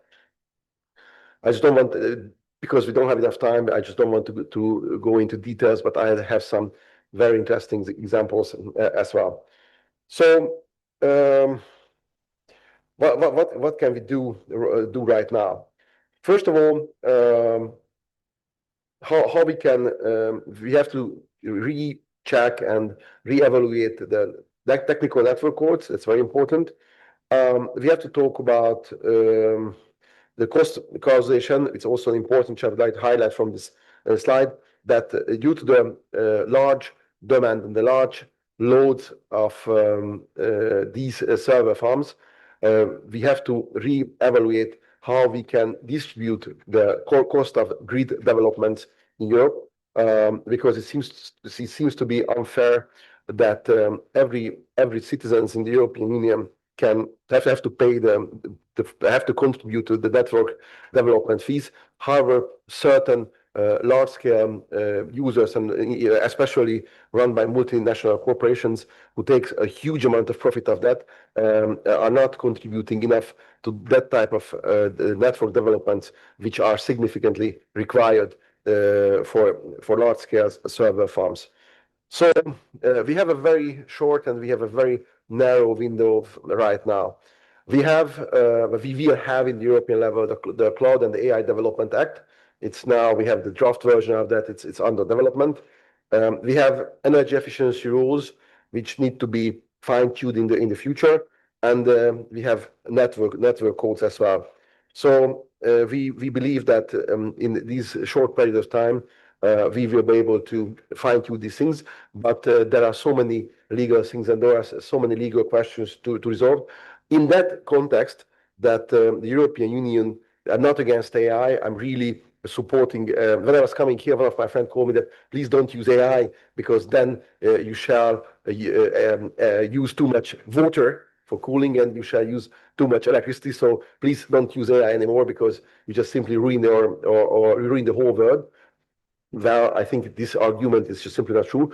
However, the European Union needs to be competitive related to the development of data centers and large-scale AI servers, because right now it seems so that those countries and those regions who has enough AI capacities, they can advance faster in technology, in research, in education, and if European Union won't support that trend, Europe shall lag behind again, I would say, because it's not the first time when the European Union lost competitive advantage in certain areas.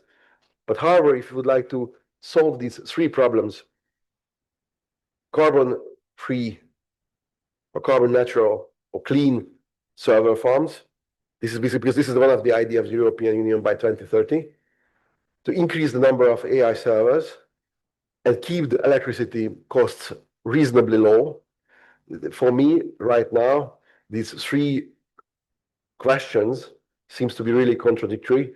It's a question which is very hard to solve, and that's why the European Union has to do several measures, including supporting and financial tools, as well as stated as well, just to keep the competitiveness of the European Union in the field of AI, and as well keep simply able to run the existing network systems and keep the electricity prices relatively low, just to keep the competition for the European industry as well. So thank you very much for listening.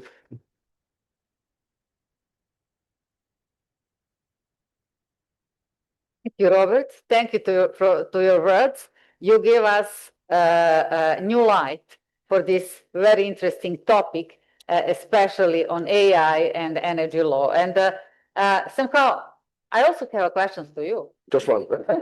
With short answers, because coffee break is very close.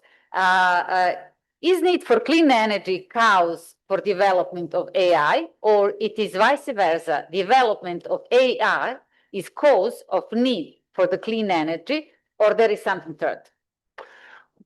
Actually, the European, the trends and the recommendations in the European Union shows us that if you sooner or later, all data centers should be run by clean energy, which is now, it's technically simply not feasible, above 80% based on several analyses. But this is the trend, and we have to solve this issue somehow. And there are some other models like install small and medium reactor SMRs next to data centers and so on, but it's a very far future according to my understanding. Thank you. Thank you for a short answer, and I will ask something very short.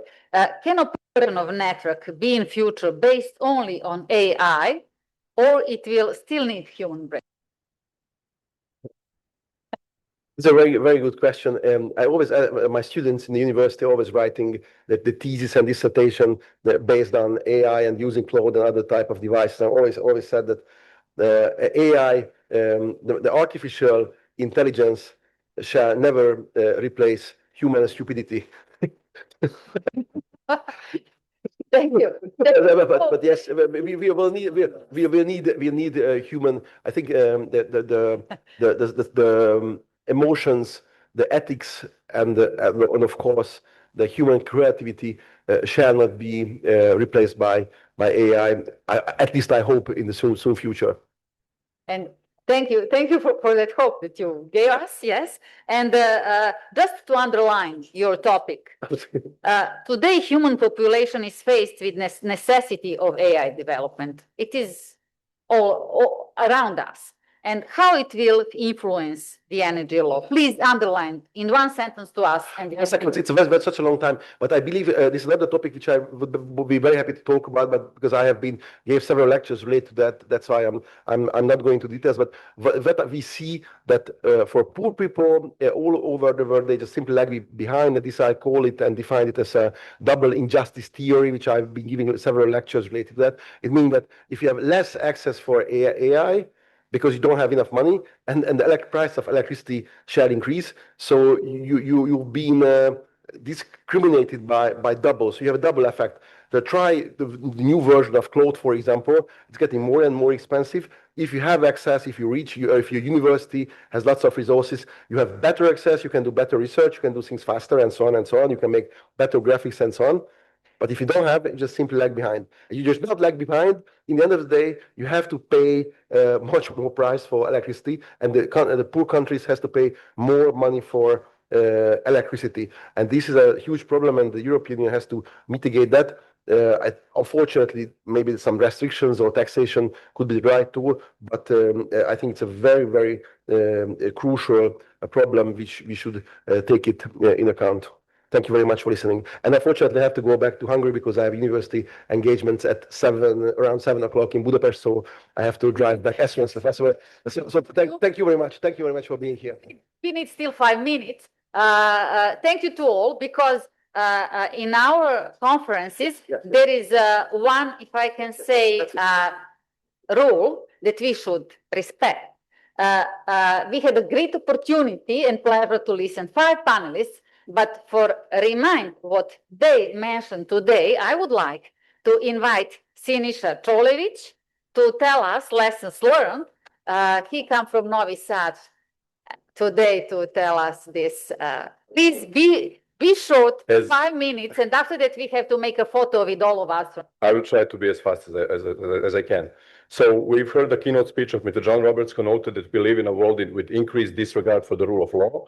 The question is how to balance the security of supply, sustainability of supply, and affordability in such circumstances.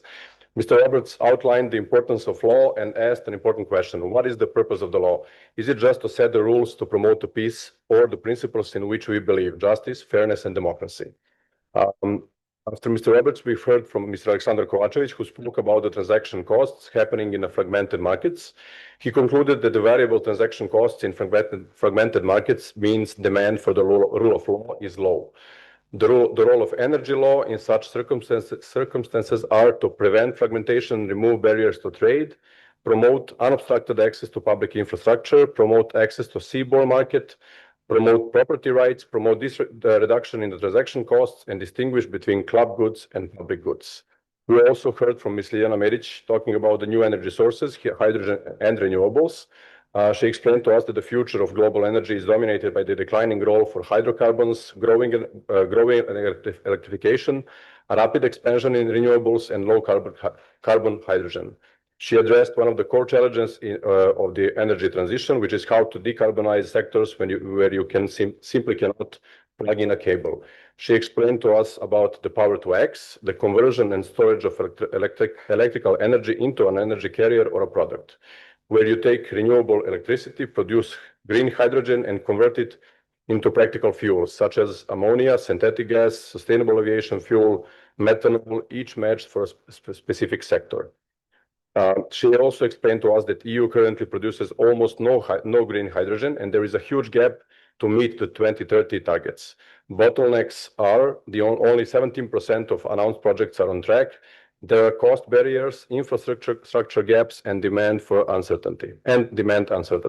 She concluded that hydrogen is an added option to substitute fossil fuels. From Mr. Graham Coop, we've heard about that the new energy requires new investments, and the new investment requires legal frameworks that actually work.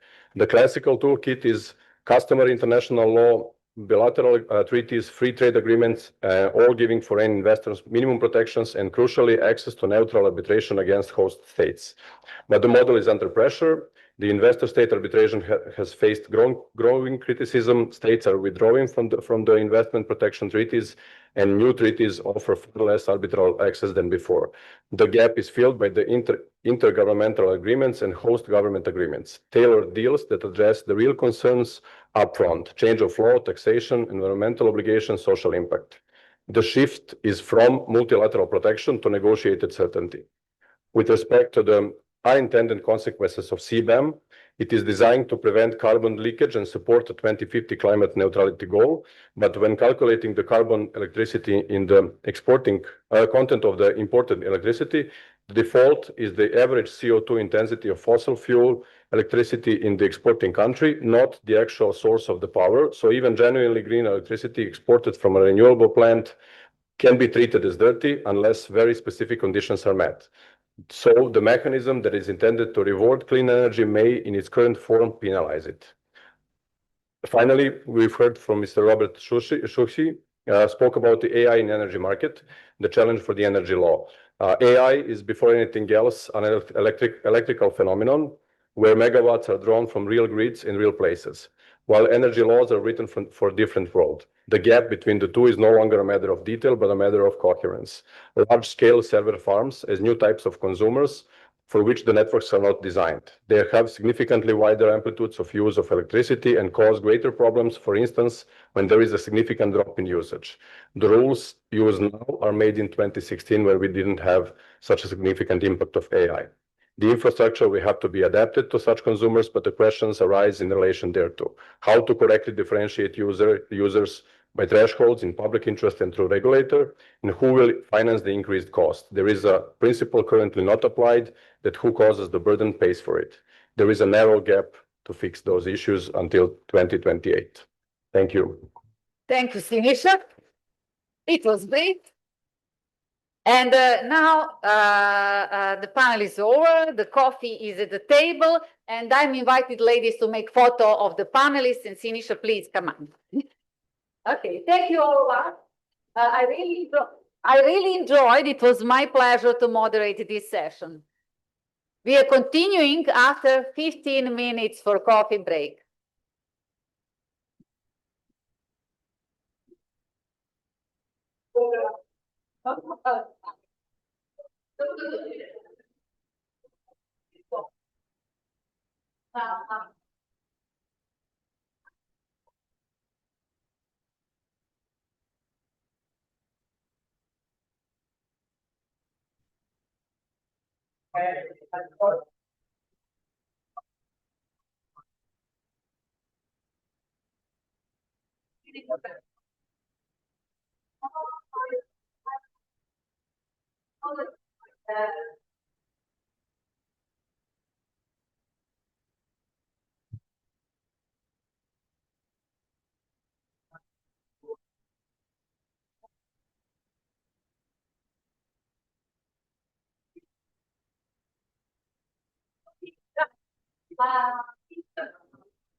Well, thank you very much for the insight. Thank you for the and they're all saying, thank you.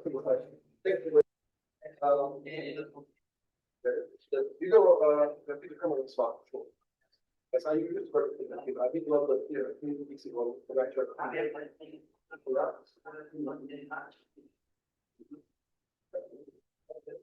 And that's carried in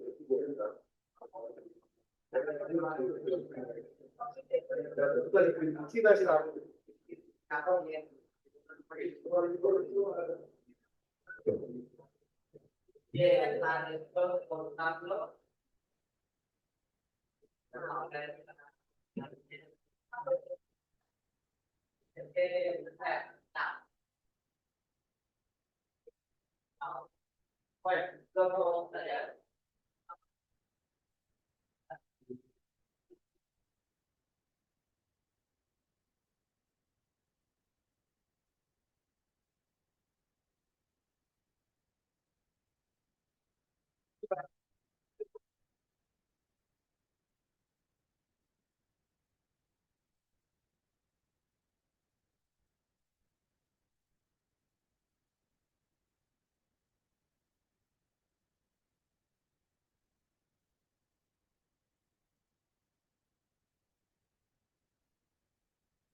Hello. We are going to continue. Coffee break is almost over. Please take your seats.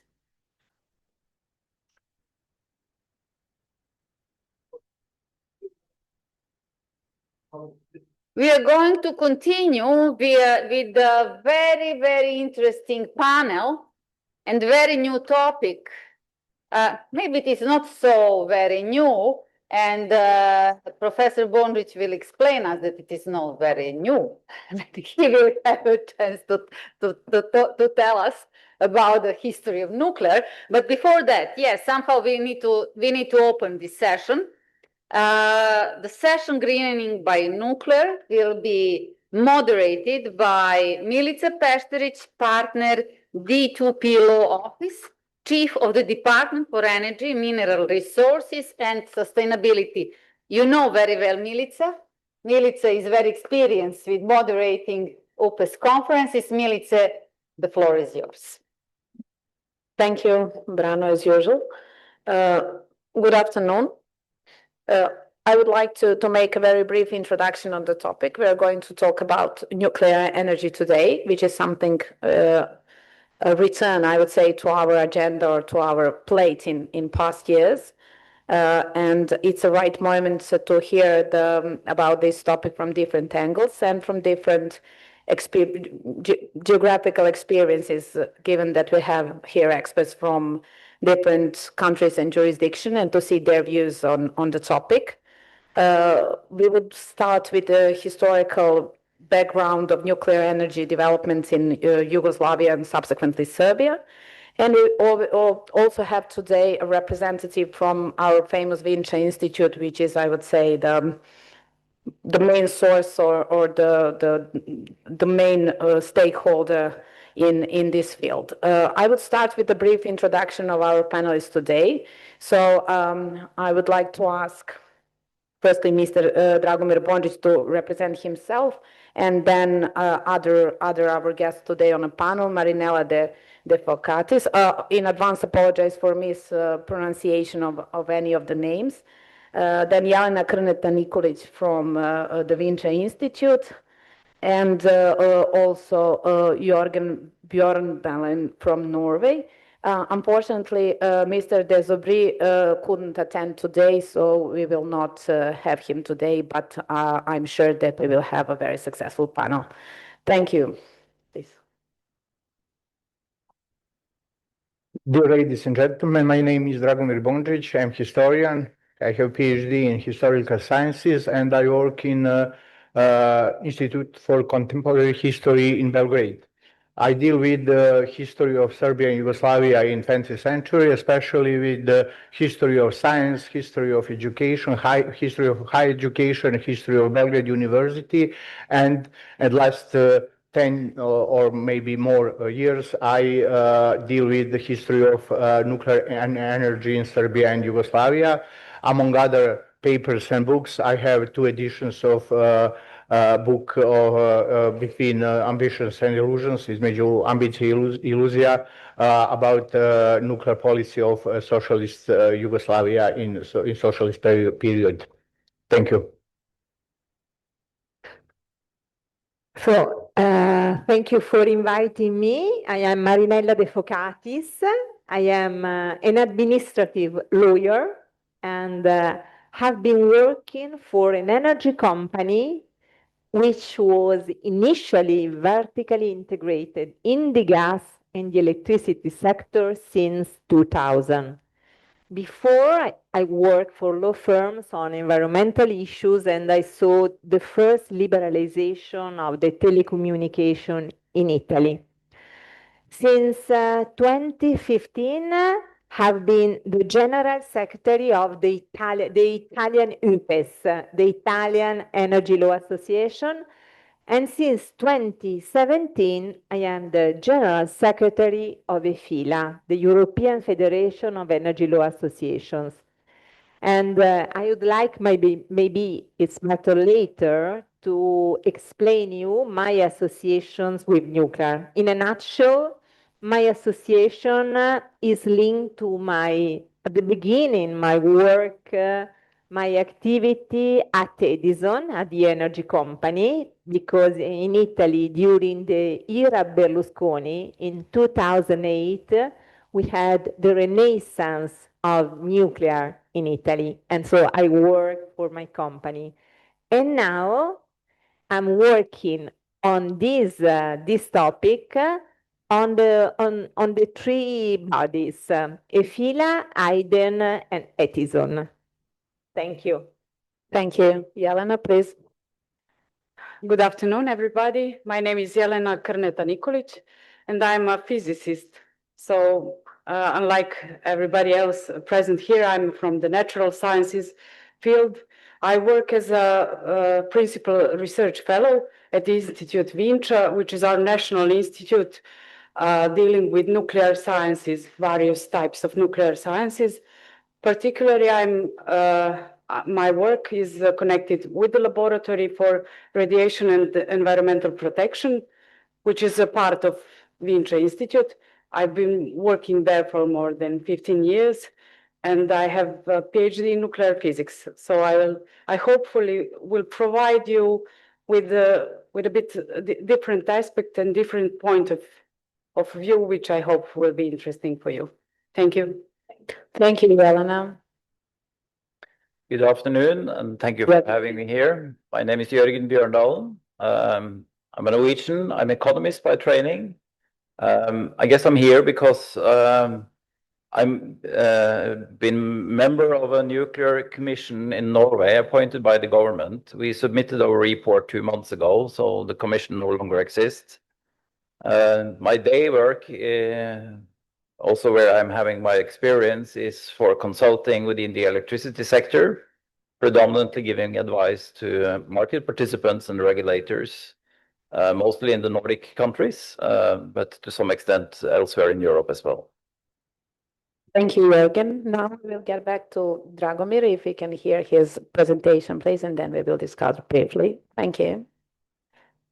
Hello again, thank you. It's a great pleasure for me to participate in this conference. So I want to thank to organizers. As historian, I suppose only one on this conference and probably on all conferences in this chamber and by these organizers. I want to give a short introduction, a short, brief review of nuclear energy development in Serbia and Socialist Yugoslavia. Nuclear energy research in Serbia started in the frame of the nuclear program of Socialist Yugoslavia after the Second World War. It was launched by Yugoslav communist authorities' will to development and their great ambitions. Program was coordinated by high federal political, economy, and secret police leaders. It is important to emphasize that Yugoslav nuclear program started from scratch. Yugoslavia was a poor, economically and scientifically underdeveloped country, devastated by war and faced with communist revolution. There was no scientific heritage and institutional base in nuclear sciences, and staff base was very modest. The most important person in Yugoslav nuclear project was Pavle Savic, Serbian physical chemist, collaborator of Irene Joliot-Curie on the splitting of uranium atomic nucleus in the late 1930s, a member of Communist Party, and a close associate of Josip Broz Tito during the Second World War. On this modest base and with great ambitions, the development of nuclear sciences began in the late 1940s and throughout the 1950s. The first steps were the establishment of nuclear institutes. At the beginning of 1948, the Institute for Physics was established in Vinča near Belgrade. The institute in Ljubljana was established the next year, and finally, the institute in Zagreb was established in 1950. From the mid-1950s, nuclear research became more organized and acquired a more solid institutional framework. In 1955, the Federal Commission for Nuclear Energy was established as the central body responsible for formulating and implementing nuclear policy in Yugoslavia. An important feature was secrecy and confidentiality, but so was international cooperation, especially after the first international conference on the peaceful uses of atomic energy held in Geneva in August 1955. During the 1950s, intensive development of nuclear sciences took place in Yugoslavia. First of all, an intensive search was conducted for nuclear raw materials, primarily uranium ore, a kind of uranium rush. The greatest successes were achieved in the education of personnel at first at Yugoslav universities and institutes, and then through their training in major world nuclear scientific centers. That has been achieved through intensive international cooperation with East and West countries, Great Britain, France, Norway, Sweden, USA, USSR after 1955, with international atomic energy agencies too. Yugoslav politicians and nuclear authorities used the country's position in the Cold War to benefit both sides of a divided world through skillful nuclear diplomacy. This was obvious in the training of personnel and the acquisition of nuclear technologies on both sides of Iron Curtain. According to this policy, the equipment, devices, and plants in Yugoslav institutes were purchased. Among the most important accomplishments were construction of school reactor in Vinča in 1958, construction of Soviet research reactor in Vinča in 1959, construction of the cyclotron in Zagreb, procurement of Triga reactor from USA in Ljubljana, and so on. Maybe the best testimony about Yugoslav nuclear science rise on the beginning of the 1950s was given by Norwegian nuclear chief Gunnar Anders, who visited Yugoslavia's institutes in 1952. He was pleasantly surprised by what he saw, admired how intensely scientists were working to educate young students, and was amazed by how much equipment they had been able to develop from scratch. He considered that only thing holding Yugoslavia back from rising to the technical level achieved by his own Norwegian highly successful nuclear program was money. The amount of money invested grew during the 1950s, but not for long. The next decade brought many different conditions. From the beginning of the 1960s, Yugoslav federal state was weakening, faced with decentralization, demands of the republics, and deep political and economic crisis. So during the decade, the nuclear program budget was continuously reduced. Finally, the Federal Nuclear Energy Commission was shut down and nuclear program was interrupted in 1971. Meanwhile, in the late 1950s, significant changes took place in the formulation of goals of Yugoslav nuclear program. The attitude advocated the development of nuclear energy and construction of nuclear power plants prevailed against developing only fundamental sciences. During the 1960s, intensive activities were developed aimed at examining the possibility of building a nuclear power plant in the country. Various research were conducted and possibilities of cooperation with other, especially non-aligned countries and the International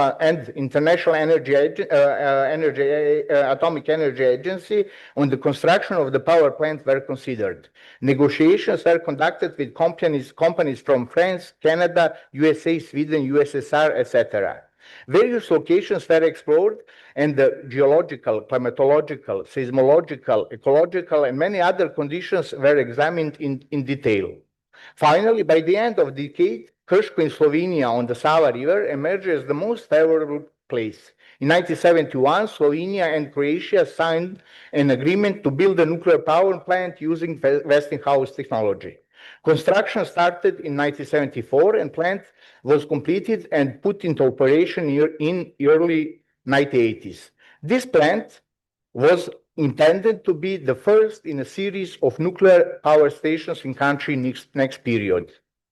In 1974, Yugoslavia tried to restart nuclear program, but this attempt faced numerous problems from the beginning. 1974 constitution consequences, confederalization, political conflicts between republics, economic crisis, self-management rules, and so on. Slowly and with difficulties, in 1978, Nuclear Energy Commission of the Federal Executive Council was founded, but in the same time also nuclear commissions in republics and provinces were founded too. At the beginning of the 1980s, despite political and economic crisis, work on planning the development and on planning the development of nuclear energy was intensified. Technical preparations, legal regulations, international cooperation, and location considerations were carried out. In 1982, the agreement on a plan for the development of application of nuclear energy in Yugoslavia until the year 2000 was adopted. It predicted construction of 12 nuclear plants in Yugoslavia until 2000 year, with 2000 megawatts of power and with additional 4000 megawatts later. Each republic made its own plans and searched for locations. In Serbia, several locations on the Danube River were considered. Bogojevo, Novi Sad, Smederevo, Kostolac, etc. Negotiations were held with nuclear technology suppliers from various countries: France, Canada, Sweden, Germany, USA, Great Britain, USSR. Finally, in 1985, agreement on the choice of unique fuel cycle and type of series of nuclear power plants was adopted, and international competition for choice of a unique fuel cycle and type of series of nuclear power plants was carried out. Bids were submitted from companies from USA, France, Germany, USSR, and Canada. The process was moving towards final realization, but insurmountable obstacles appeared. Since the early 1980s, opposition to the construction of nuclear power plants has emerged in the Yugoslav public, and public debate has been held about their pros and cons. The anti-nuclear campaign grew stronger over time, citing safety and environmental problems, financial problems, the problem of spent fuel and radiation, believing that existing hydro and thermal potentials were underutilized and counting on new renewable energy sources, primarily the solar energy. The turning point was the Chernobyl disaster in 1986. After that, the anti-nuclear lobby prevailed, riding a wave of real danger and excessive fear. Finally, after strong pressure, law on the prohibition of the construction of nuclear power plants in socialist Yugoslavia was passed in June of 1989.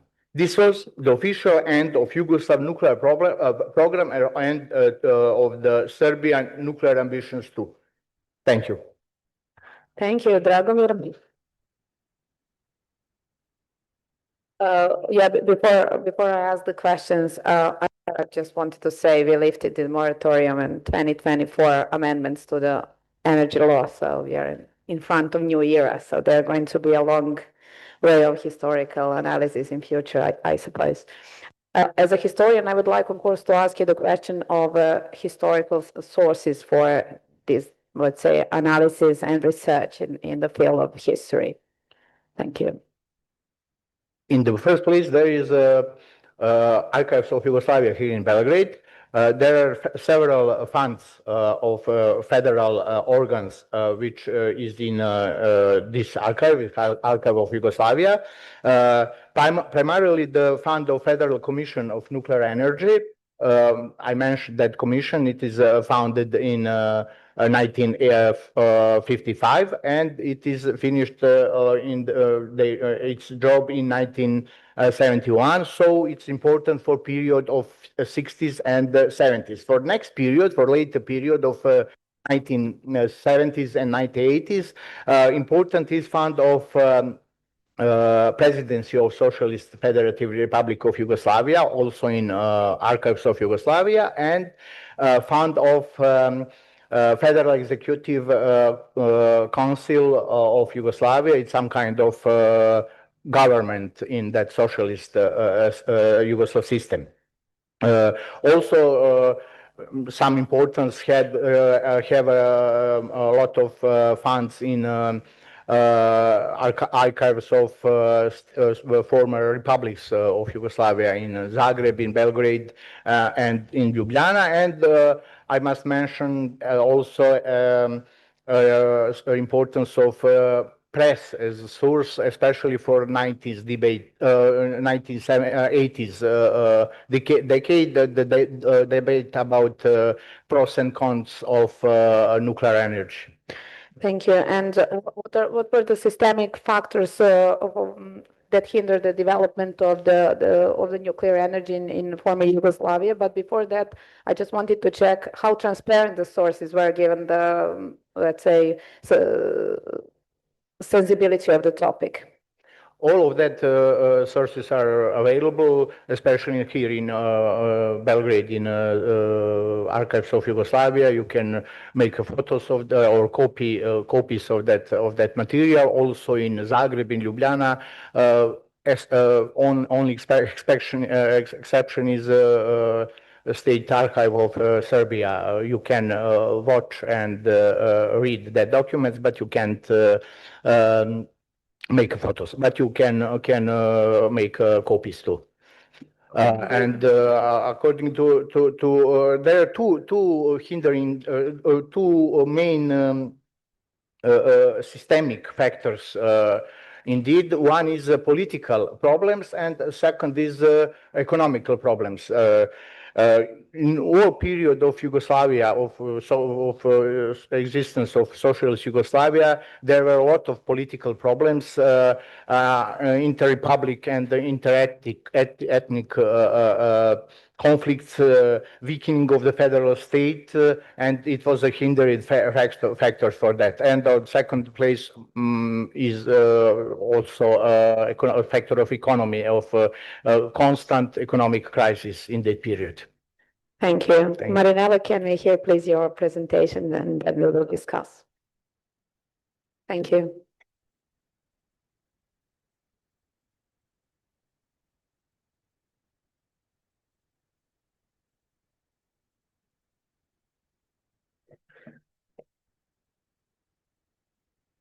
So may I begin, Branislava? Thank you.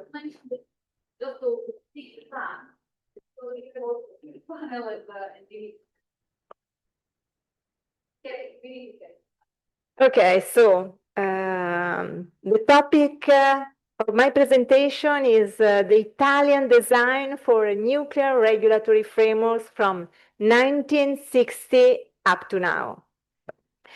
Speaking about nuclear energy in Italy today means certainly touching, one of the most delicate and sensitive topics in our public debate. And today there is a big ongoing debate on the reintroduction of nuclear energy.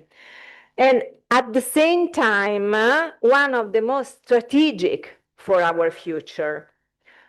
For many years in Italy, nuclear energy was treated as, we say in Italy, a closed book, almost a taboo. Yet today, it has come back to the center of political, but not only political, industrial and European discussions. This is certainly not nostalgia for a lost technological past, but it is the reaction to a new, a very demanding reality. There are, to start, three very concrete or burning reasons why nuclear energy is back on the agenda. First, decarbonization. Second, energy security and industrial competitiveness. And we have to remind the recommendations of Draghi. Also the recommendation not to lose the competitiveness and not to lose the sight of US and China, for example. So now, instead of asking whether nuclear belongs to the previous century, the real question, I think, not only for Italy, is whether it can, and other which conditions it should be part of the current energy mix alongside renewables. And this is, above all, a question of law, institutions, and trust. My starting point is not obviously a technological point. I am a lawyer, an administrative lawyer, so it's a legal and institutional one. The question is, what kind of regulatory framework would Italy need in order to even consider a responsible return to nuclear energy? But I think that the same question would be applicable to other countries. First, we think a truly independent national safety authority, clear and credible authorization procedures, mechanisms to build local consent that impose decisions from above, top-down decisions. So why nuclear is back? Before going deeply into the Italian framework, I would like to underline, but you all know these things, that nuclear energy has re-emerged globally and in Europe for three fundamental reasons. Climate neutrality, we all know the target, net zero emissions by 2050. Energy security. The war in Ukraine has brutally reminded Europe that depending on a few external suppliers for essential fuel is a strategic vulnerability. Third, technological innovations. The debate is no longer only about large nuclear power plants built 50 years ago. The emergence of small modular reactors, SMRs, has changed the landscape. They are smaller reactors, modular construction, potential for electricity, industrial heat, and hydrogen, designed to work together with renewables rather than replace them. This is, in a nutshell, the European and general framework has reopened the conversation about what a new nuclear, I would like to underline new sustainable nuclear, could look like. For many countries, nuclear is just one of the options, not the only one. Not a magic solution, but one of the few technologies that can provide low carbon and dispatchable power at scale. Entering deeply in the Italian framework. Italy has a rich, I don't know if you know, has a rich nuclear history, both technical and legal. Italy was in the 1960s, 1970s, the third largest nuclear energy producer after US and UK. And in the 1960s and 1970s, we were among the leader countries in the world. Laws were adopted, authorities created, plans built. The framework of law, a very interesting law of 1962, and I would like to underline the title of the law, the law on the peaceful use of nuclear energy. This law was one of the early examples of a specialized nuclear legal regime tightly connected to the Euratom regime, because we have to know that the nuclear legal framework is very complex. We have an international level linked to the International Energy Atomic Agency, a European level linked to the Euratom Treaty, and then we have different state member frameworks. But in Italy, unfortunately, this trajectory was totally interrupted after, obviously, Chernobyl and Fukushima disasters through referendums in 1987 and in 2011. So Ira Berlusconi, I work on these matters, start in 2008 for 3 years until Fukushima disaster. And each time, the legal framework followed by political emotions, plans shut down, programs abandoned, nuclear energy push out. What remained in Italy? Now we have a complex set of rules on waste, decommissioning, and research, but no coherent framework, we have to work on it, exists for any future developments. This history leaves us with a difficult legacy. In Italy, nuclear law has been extremely fragile, hostage to long-term political cycles, and the understandable fears of citizens. It is precisely this fragility that today needs to be addressed if you want to talk seriously about new nuclear. So, while Italy was closing and reopening its nuclear file, and this is very important, I think also for you, Europe was moving forward. You know all these topics, but I think that it's important in a nutshell to have a brief overview. 2020, the European Commission adopted the taxonomy regulation and its delegated acts. Not in 2020, but in 2022, the European Commission amended the taxonomy regulation and introduced and recognized nuclear energy as a low, not zero, a low carbon activity, in particular compatible with do no significant harm principle, particularly regarding what? Climate change mitigation. So is nuclear energy could help to address the target of the net zero by 2050. In 2024, 2 years later, nuclear energy was included in the Net Zero Industry Act as one of the strategic clean technologies to be developed within Europe. And crucially, this is very important, at the European level, the Commission launched the European Industrial Alliance on SMR, small modular reactors, with a very concrete objective: to bring the first European SMRs online in the early 2030s, treating them as a shared energy industrial project rather than 27 separate national experiments. And I think that this is a good objective for Europe. SMRs, a test of institutional maturity in a nutshell. I would like to underline that while SMRs can be thought of as simply a new gadget for engineers, they are, in fact, actually a test of institutional maturity for our legal systems.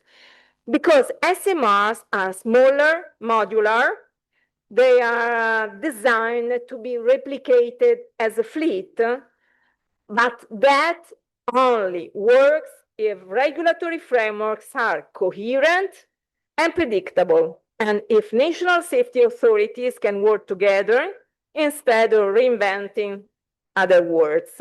For this reason, the European SMR strategy, you can look at these documents, really very important. The European strategy strongly emphasizes what? Cooperation between national regulators. And I would like to underline the word cooperation, which is the title of our conference. Robust and transparent safety standards and strong independent institutions.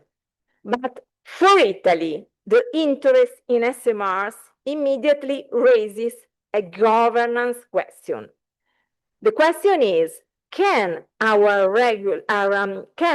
current institutional and regulatory system credibly host such projects? The honest answer today is not yet. We lack a modern, coherent legal framework. We have not solved the issue of the national repository, and public debate is highly polarized. So, if Italy wants to take SMR seriously, it must first take its legal and institutional architecture seriously. So this brings me to the core of the debate in Italy.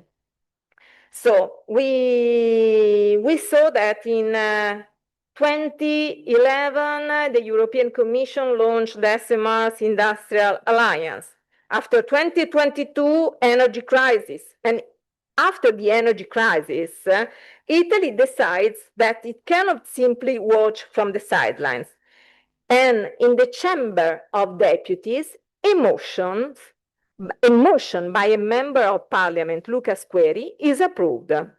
The motion explicitly invites the government to examine new nuclear technologies,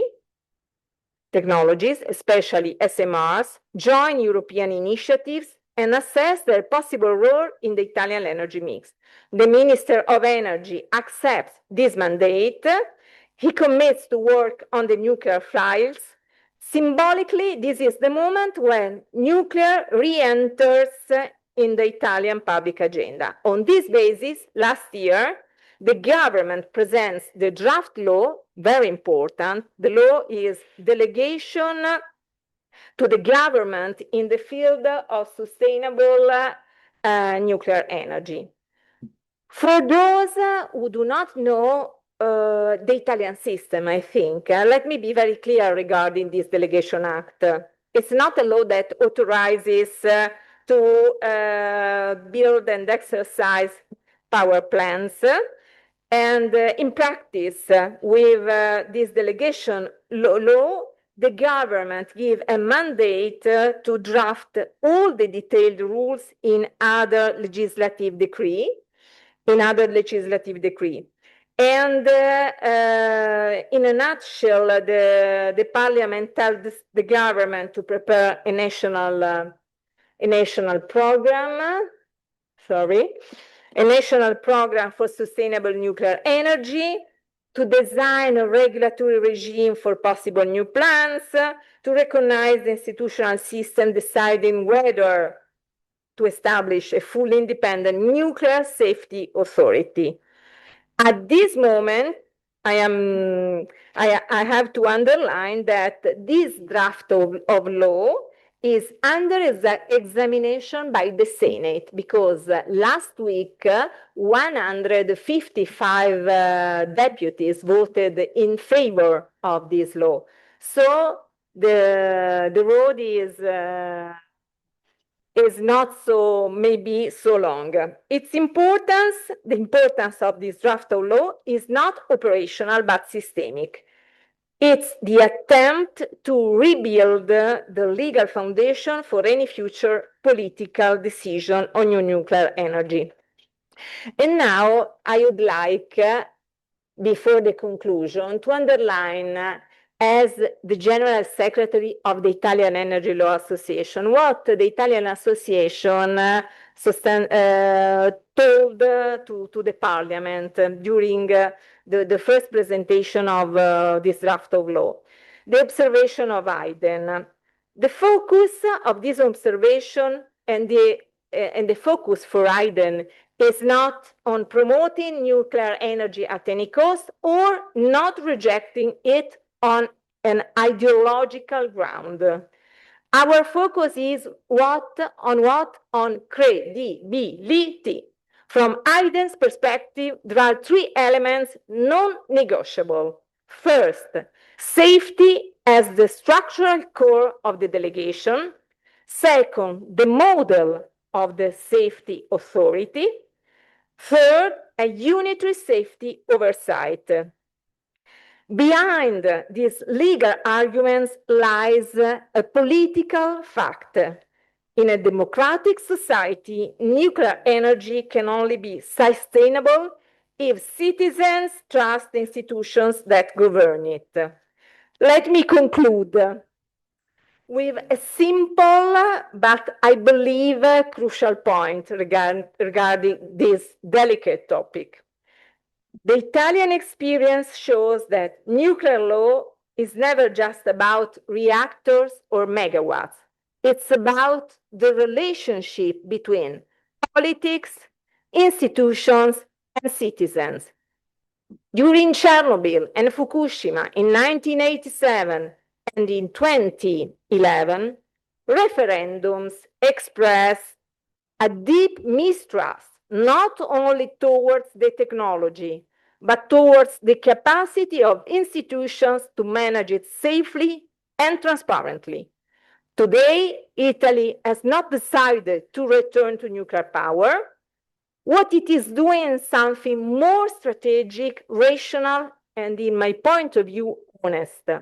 It is trying to rebuild the legal and institutional conditions that would make such a decision thinkable, controllable, and reversible.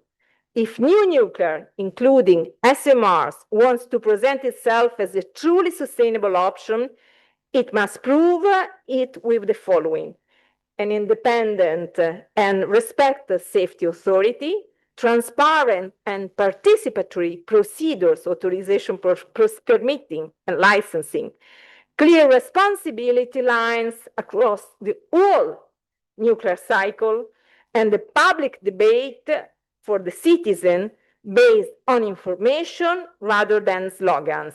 In this sense, the contribution of the Italian Energy Association is not to say yes, no, but it is to insist, whatever the political choice, it must rest on solid law and credible institutions. Because in the end, the real question is not only whether nuclear is technically possible, but whether it is institutionally trustworthy for the citizens. Finish. I think that. Thank you. Thank you, Marinella. Branislava keeps warning us on time, but I just need a quick one sentence, as Brana says, response. What do you see as a major challenge if you reintroduce the nuclear? Is it the lack of trust in institutions or something else that might affect the process? I think that the major challenge is the credibility. Is the credibility of the institutions, also of the politicians, because the majority and the opposition must find an equilibrium. For what? For the citizens, for the people, because in the end, we are thinking about the benefit. We have to think about the benefits for the people. Thank you. Thank you. I fully agree with that. Jelena, please present us your ideas. Thank you very much. I will try to do it from this place. I never done it, so but interesting.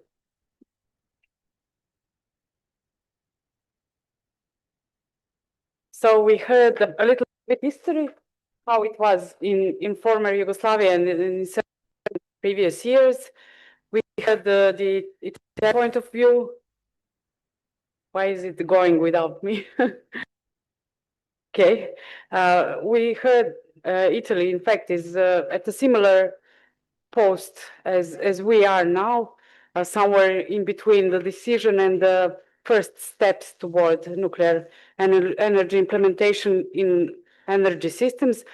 And I will hopefully now give you some more information, some interesting information on what do we have now and how it looks like from the point of view of scientists and from the point of view those who operate and are in touch with the various aspects of nuclear sciences on a daily basis. So first one, we all know what nuclear power plants are doing. That is the first thing that everybody thinks about when we say nuclear. We immediately think about energetics. Of course, that is the main benefit for the society is the energy that we can extract from the nuclear processes.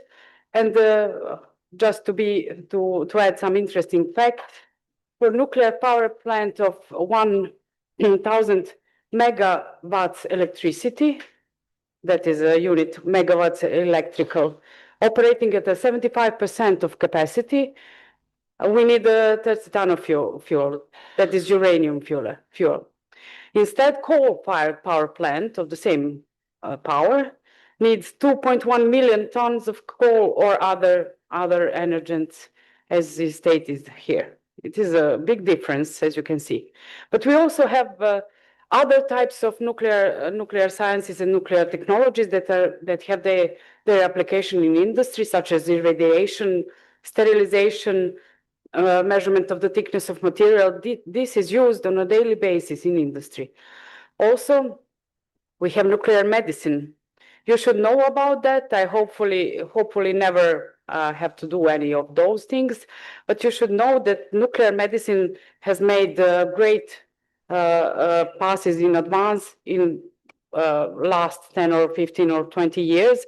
So now we have many tools for diagnostics, such as PET, SPECTs, various X-rays, scans for diagnosis. For therapy, we have X-ray or other photon therapies that destroy or damage cancer cells. Also, hadron therapy, that is a relatively new thing. Hadrons are heavy particles that are able to precisely target the cells of cancer. And also we have radiopharmaceuticals. Those are drugs with radioactive materials that are designed to attack specific cells via metabolic processes. So this is all, everything is nuclear in this slide, not only energy. We are now at the beginning of a nuclear energetic era, hopefully, but all the other things we already have, and we already know something about that.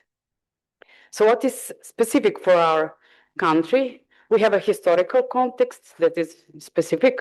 We heard something about that in the first presentation. We have the law that fortunately had the law that forbids the construction of nuclear power plants. And we have memory of both Chernobyl and Fukushima accidents that are still fresh in our minds. So we have some institutional framework. For now, it is serving us quite well, covers all the things that we need to have in order to operate in nuclear medicine, nuclear industry applications, and radiation protection and other things. So we have a Directorate for Radiation and Nuclear Safety and Security that is our regulatory body. We are all responsible at that body. Every institution and every person that occupies itself with something radioactive or nuclear is responsible to our regulatory body.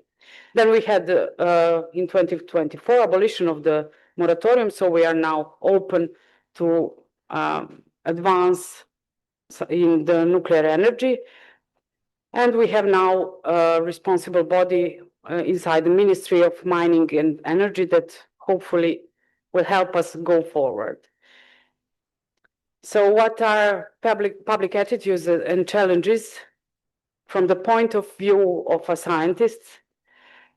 There is a great skepticism and low level of trust in institutions that we all know. Also, a modern thing that is happening in, I don't know, 5 years, 6 years, is not trusting in science, which is very bad thing for the civilization, if I may say so. There is long-term lack of professional staff and education in nuclear technologies. That is the consequence of the moratorium of the 40 years of the law that bans the construction of nuclear power plants. So we are lacking in the education and the technologies that are for nuclear energetics. For every other aspect of application of nuclear technologies, we do have education and we do have experts, but it is not the same thing dealing with radiopharmaceuticals, even if some elements are produced in the reactors. It is not the same thing going for the radiopharmaceutical in the reactor and going for the energy in the reactor. We need to replenish our body of knowledge, which is concerning engineering, primarily nuclear engineering. So we have also polarization of opinion and the need for inclusive public communication. That is probably the most difficult part, and that needs many different sides to come together, because the scientists are famously not capable of good communication. I'm joking. Hopefully, we will learn how to communicate. But I went to visit one famous institute in Belgium.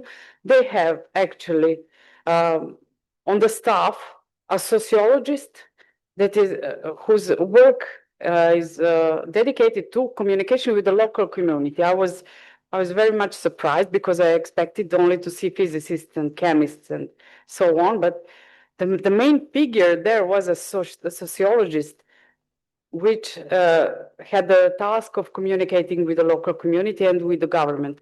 So interesting idea. So there is the role of science to spread information, correct information, simple information, to provide analysis, assessment of risks and benefits, and to engage with civil society. Also, we have the role of international collaborations. We are not alone in this. We're a member of many international communities, and so we should profit from that. So what do we have here now? Institute Vintra, the first institute constructed, as we heard in the first presentation, was founded in 1948. Until 1968, primarily task was to conduct research in nuclear physics.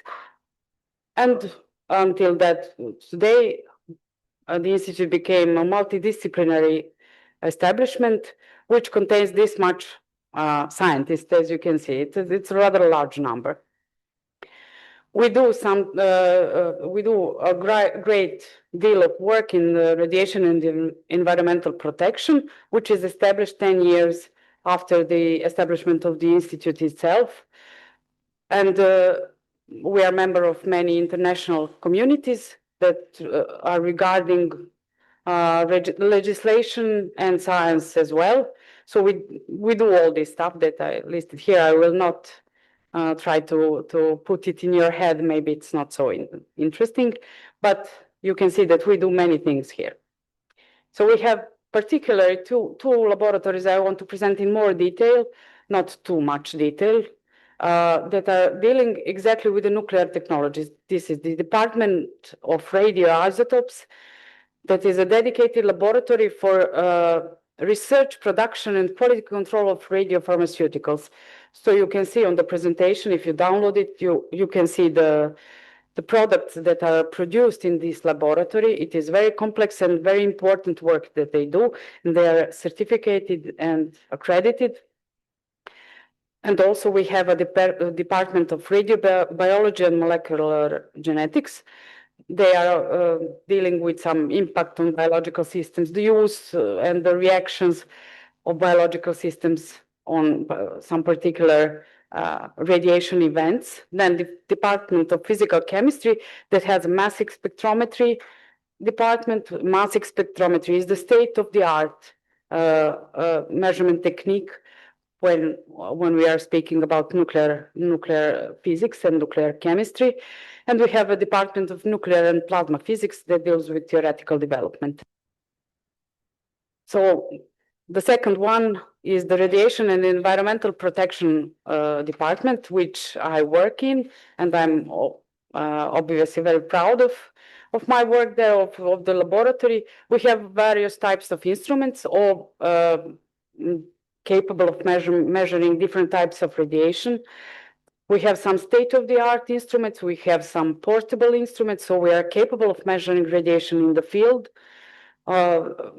both open spaces, closed spaces, measurement of contamination. We also have operational dosimetry, that is the measurement of the exposure to the radiation outside of laboratory, in the medicine, in every other aspect that is not closed spaces or closed objects. Then we have personal dosimetry, which is very important for persons that are dealing with anything that produces radiation. You have to protect yourself. We are controlling every exposed person in this country, exposed person in terms of legal terms. And we are doing monitoring of the radiation in the environment. Also, we have a laboratory for radiation chemistry and physics called Gamma, where we do sterilization by gamma radiation. So this is the main document that we need to use if we want to proceed further with nuclear energy implementation.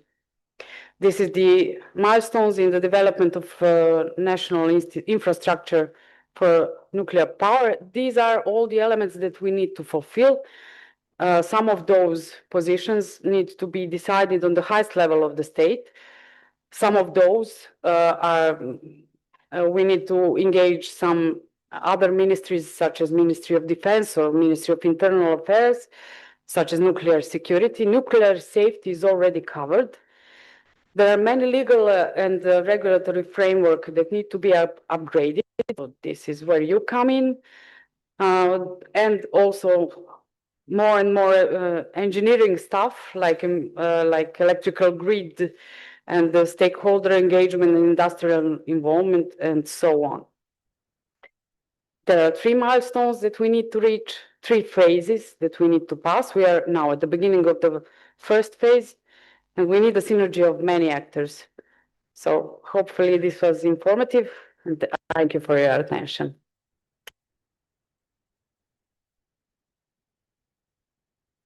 Thank you, Jelena. I'm glad that social scientists are not totally useless to this world. So sociologists have their place.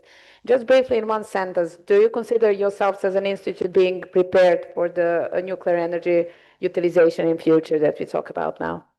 We are pretty much prepared. We consider ourselves prepared for the part that is for the radiation protection. We are prepared.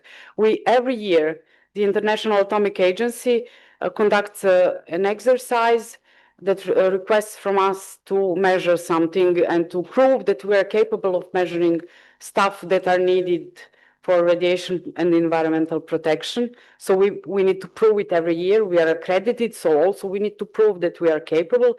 And every 3 to 5 years, agency organizes one big exercise, which is called Convex. There are 3 levels. We already participated 2 times in the level 3, the highest level. The principle is a state that organizes the exercise simulates the nuclear catastrophe, nuclear emergency scenario, and we are requested to respond accordingly. There are many steps in that exercise. We fulfilled them, and last year, 2025, we passed with flying colors. So I'm very confident. Not very, I'm 90% confident. Nuclear catastrophe drills, I like that. Yes. Thank you. Jürgen, please proceed with your presentation. Thank you.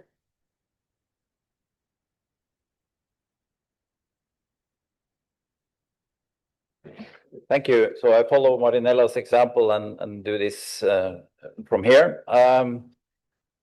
Thank you very much again for inviting me, and what an honor to present after 3 such wonderful introductions or presentations. It's very nice to hear about Gunnar Anders. Also remembered here, he was one of the founding fathers of the nuclear activities in Norway. Norway was the 5th nation in the world to build a nuclear reactor. We have had 4 reactors. We closed the 4th 7 years ago. They have all been built for research, never for energy production, although some heat was taken out of one of those.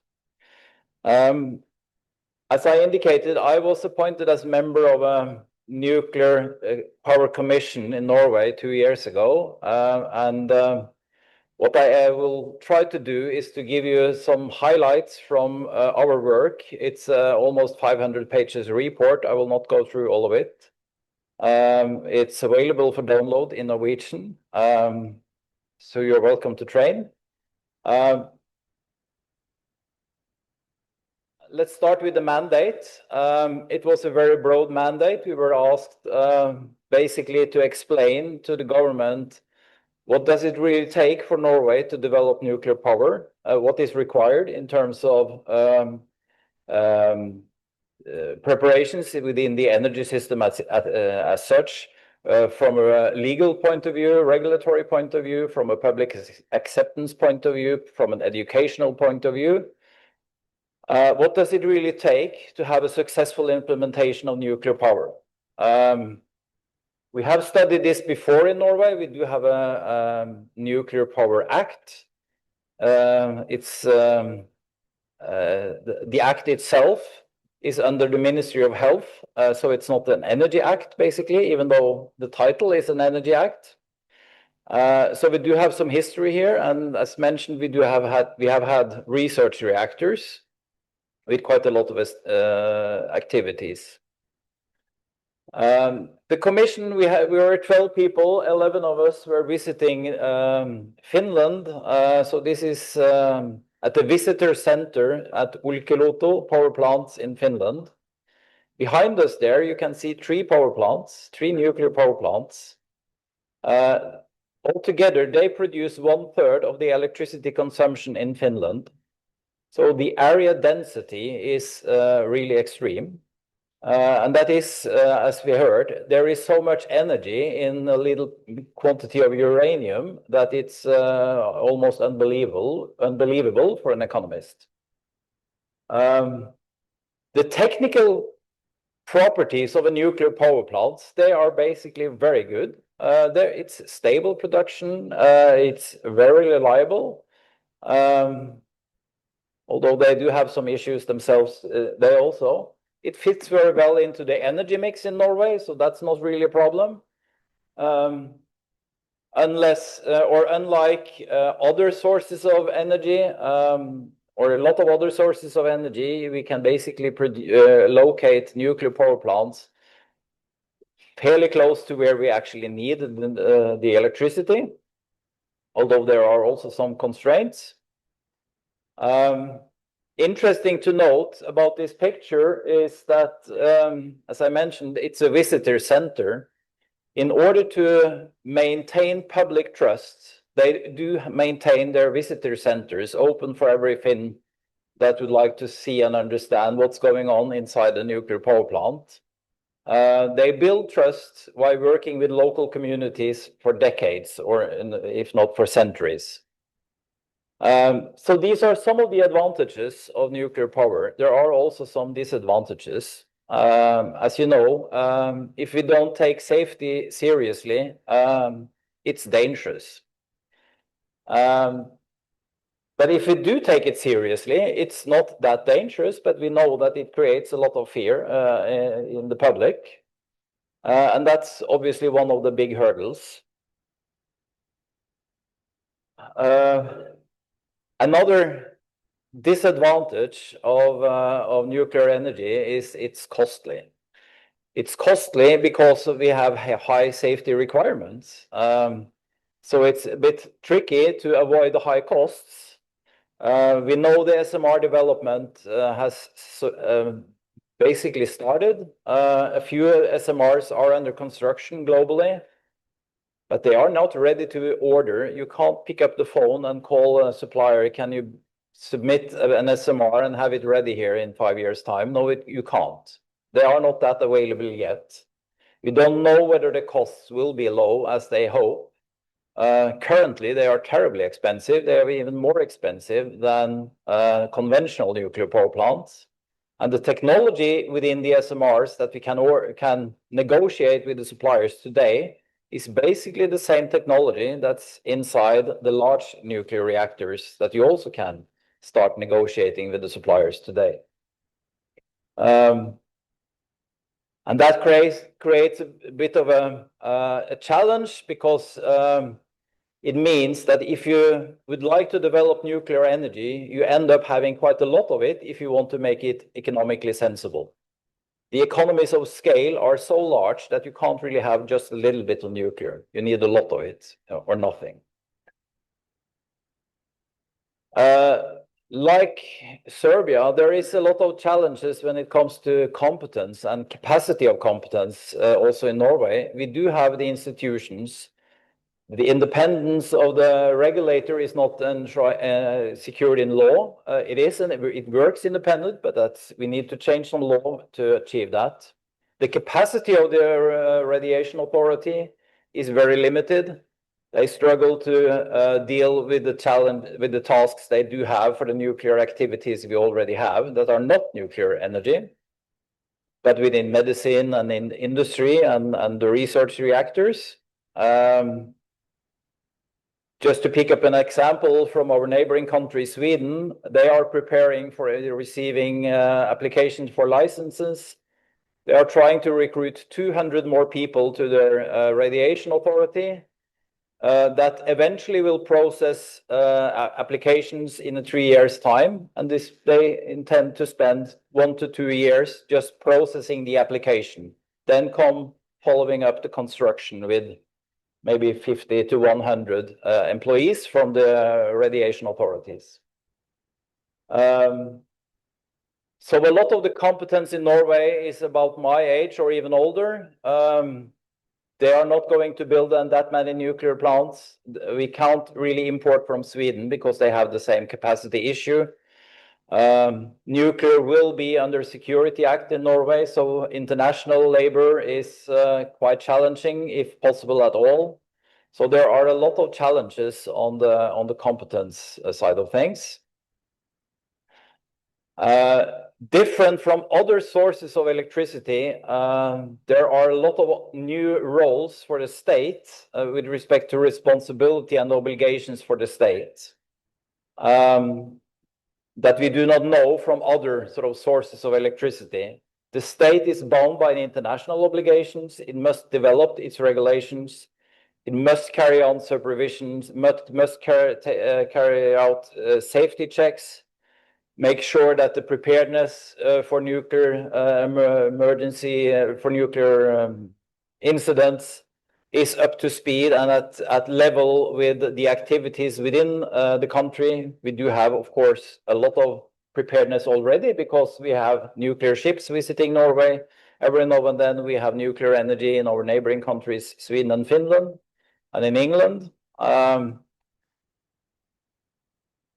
There is an initiative in Norway from private investors seeking to build nuclear energy. We don't really think they understand the economy of things, but even if they succeed, and will also face the obligation of cleaning up and decommissioning and deposit of repository of waste, etc. It ultimately is a responsibility for the state that it cannot escape from. And there is a lot of coordination activities with a very broad spectrum of sectors in society that must be fulfilled in order to have successful implementation of nuclear energy. I don't need to spend time on this one. I've already mentioned it's terribly expensive when we compare with market. But this is, sorry, but for large reactor or SMRs? It's the same. It's the same. The SMRs are in the expensive end of the spectrum. The larger ones are at the lower end of the spectrum. So even France, who have a huge nuclear history, they have huge nuclear capacity, also within the regulatory bodies. They face costs exactly at the same level as we see in Norway.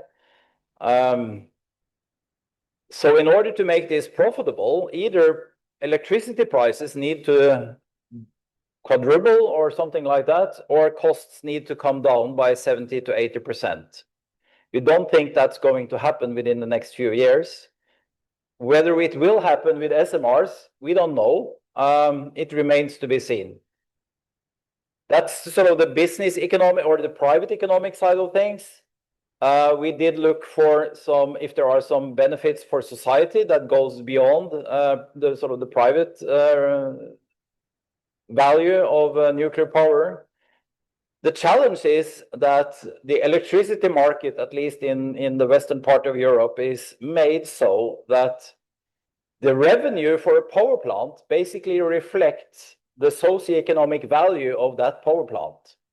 And that means that there isn't that much additional socioeconomic value to add.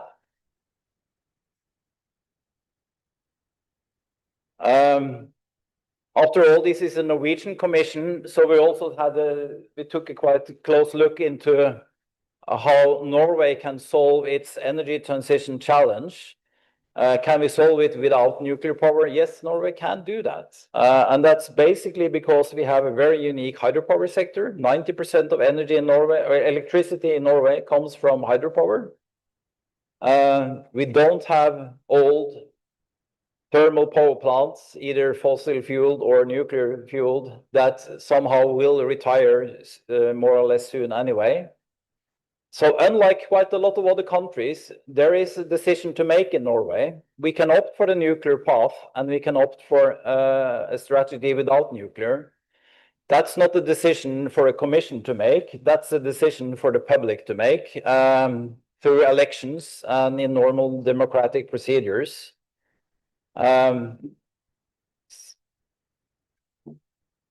Maybe the order of things should be a bit opposite. This should be before, but anyway, here it is. We also checked if nuclear is essential somehow to reach climate targets. No, they are not, because the timeline is so that at the earliest, we think Norway can have nuclear in 20 years' time from now. That's the most optimistic we can imagine. That is because the milestone approach that we just heard about, it takes quite a few years to pass through that or to do all the things. And before entering into such a phase, it is probably a good idea that the parliament has made a well-founded decision to embark on that journey. And embarking on that journey without sort of support in the public, you typically end up having some stranded assets as we go along, and that's something we would not like to recommend. So at the earliest, it will be available in 20 years' time. Norway's targets are much before 2046. We have lots of challenges before 2046, so we need to work on the energy transition by other means, regardless of our choice of nuclear. And that's why we ended up with the following recommendation that we recommend not to start developing projects, but rather to focusing on developing knowledge and competence.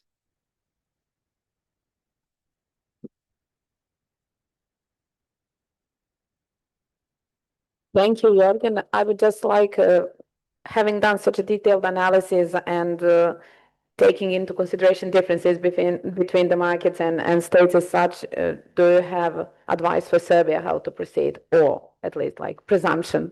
Thank you. So maybe one inspiring advice from a Finnish electricity company called Fortum. It's partly owned by the Finnish state, partly by private investors. Having faced some problems on developing the nuclear in Finland, the last plant, those we visited, the newest one there, it started operation in 2021, 2, 3, something like that. After 17 years of building, that was a 12-year delay. They told us it's much simpler to change a drawing than change concrete. So spend some extra time on planning. Indeed. Thank you very much. And I think that this is the end of our panel. Thank you all. And I would sorry, Milita. If it's possible, I ask Branislava to invite all the UPESian, all the fellows of UPES and all the people who are connected. I don't know if there is the streaming, to the most titanic congress that the FILA has organized up to now. On the 3rd and on the 4th of September, and tomorrow we will show you on the screen the program, FILA will be in Milano at Edison. Edison invited the affiliates for a congress of 1 day and a half on international nuclear energy law. We will have high-level speakers. The General Counsel of the International Energy Atomic Agency, Peregrine Johnson, the assistant of Rafael Grossi, the head of legal of Euratom, one of the 5 experts in UK, because in UK last year the government decided to review all the regulatory frameworks. We will have 15 countries, European countries, in order to speak about licensing and which licensing for building and exploiting large power plants and SMRs, which model of authority, because in Europe there are different models of national authority. The problem of the supply chain, which is the solution for example, Poland and Hungary. These are two very interesting countries who entered directly to the nuclear sector from scratch. Which solution for Spain and Germany, countries who decided in the past to shut down, to close? Which solution for Italy, in which there is a big debate, and for Slovenia? And the day after, we will have the institutions of Italy and a panel devoted to the SMRs with not only the European Commissions, but also USA and Canada, because also beyond our borders, there are a big activity in the nuclear sector and in the SMRs. And if I can make an advice for young people, only not young, but for people who are working in the energy sector, I think that studying, working, looking deeply into the nuclear sector in this moment is really very important. Thank you. And I hope to see you all in Milano. Thank you. But you can connect and it's for free.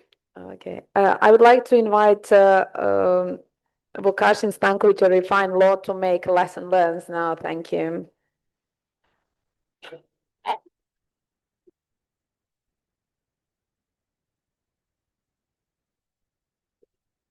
Thank you, Milica. Before I begin, I would like to thank UPES for the excellent organization of this conference, our panelists for their thoughtful contributions, and all of you for your attention. Now, let me try to summarize this afternoon discussions in several key lessons. The first thing this panel has shown to us is that history is not just the background. It is the substance of the problem. Dr. Bondic showed us that Yugoslavia had genuine nuclear ambitions and that all of it was abandoned within just 3 years from Chernobyl.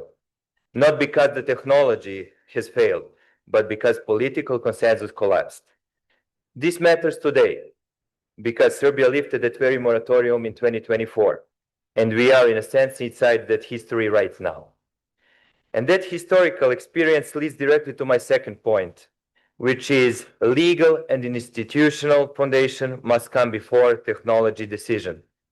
Both Italy and Norway have concluded that the conditions for a responsible nuclear decision do not yet exist in their countries, and that rebuilding of an independent safety authority, a licensing framework, and a waste management plan are prerequisites, not the details to be resolved after. But even once the institutional foundations exist, there is still a further challenge. Both the technical and the social dimensions of nuclear regime planning must become from the very start. Nuclear plants must increasingly modulate their output as renewables grow, which has a real cost and legal consequences. And at the same time, public trust in nuclear energy is ultimately trust in the institution which governs it. And that trust takes years to build and can be lost very quickly, as we've shown in. All of which brings me to what is perhaps the most practical point for this panel. Readiness must come before urgency. The Vinci Institute identified 10 prerequisites for a functioning nuclear program: regulatory framework, safety arrangements, financing structures, green integration, human resource development, and more. Serbia has scientific heritage, the institutional base at Vinci, and a legislative starting point from 2024. The question now is whether those 10 prerequisites will be addressed honestly, in sequence, and before any project moves forward. So what does all of this add up to. Nuclear energy is definitely back on the European agenda, driven by decarbonization and energy security. But re-engaging with it is not a shortcut. It requires law before politics, institutions before contracts, and patience before urgency. The technology has improved. However, the fundamentals have not changed. Without serious timelines, serious capital, and the sustained trust of society, enthusiasm alone is not enough. Thank you. Thank you.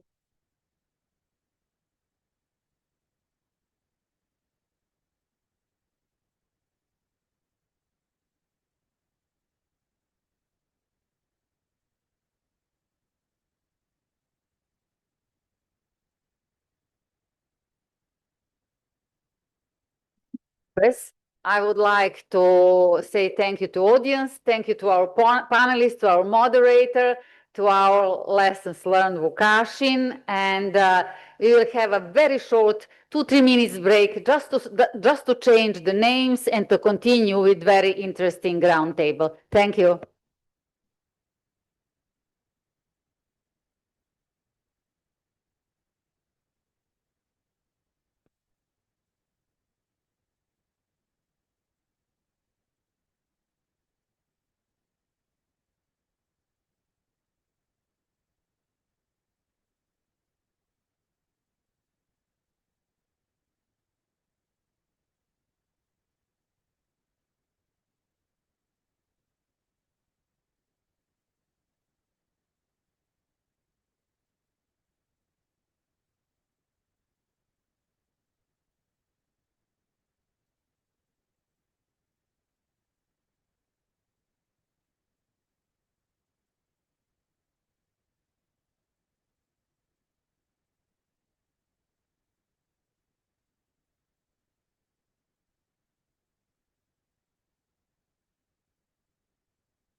Drage koleginice i kolege, nastavljamo program odmah u kontinuitetu.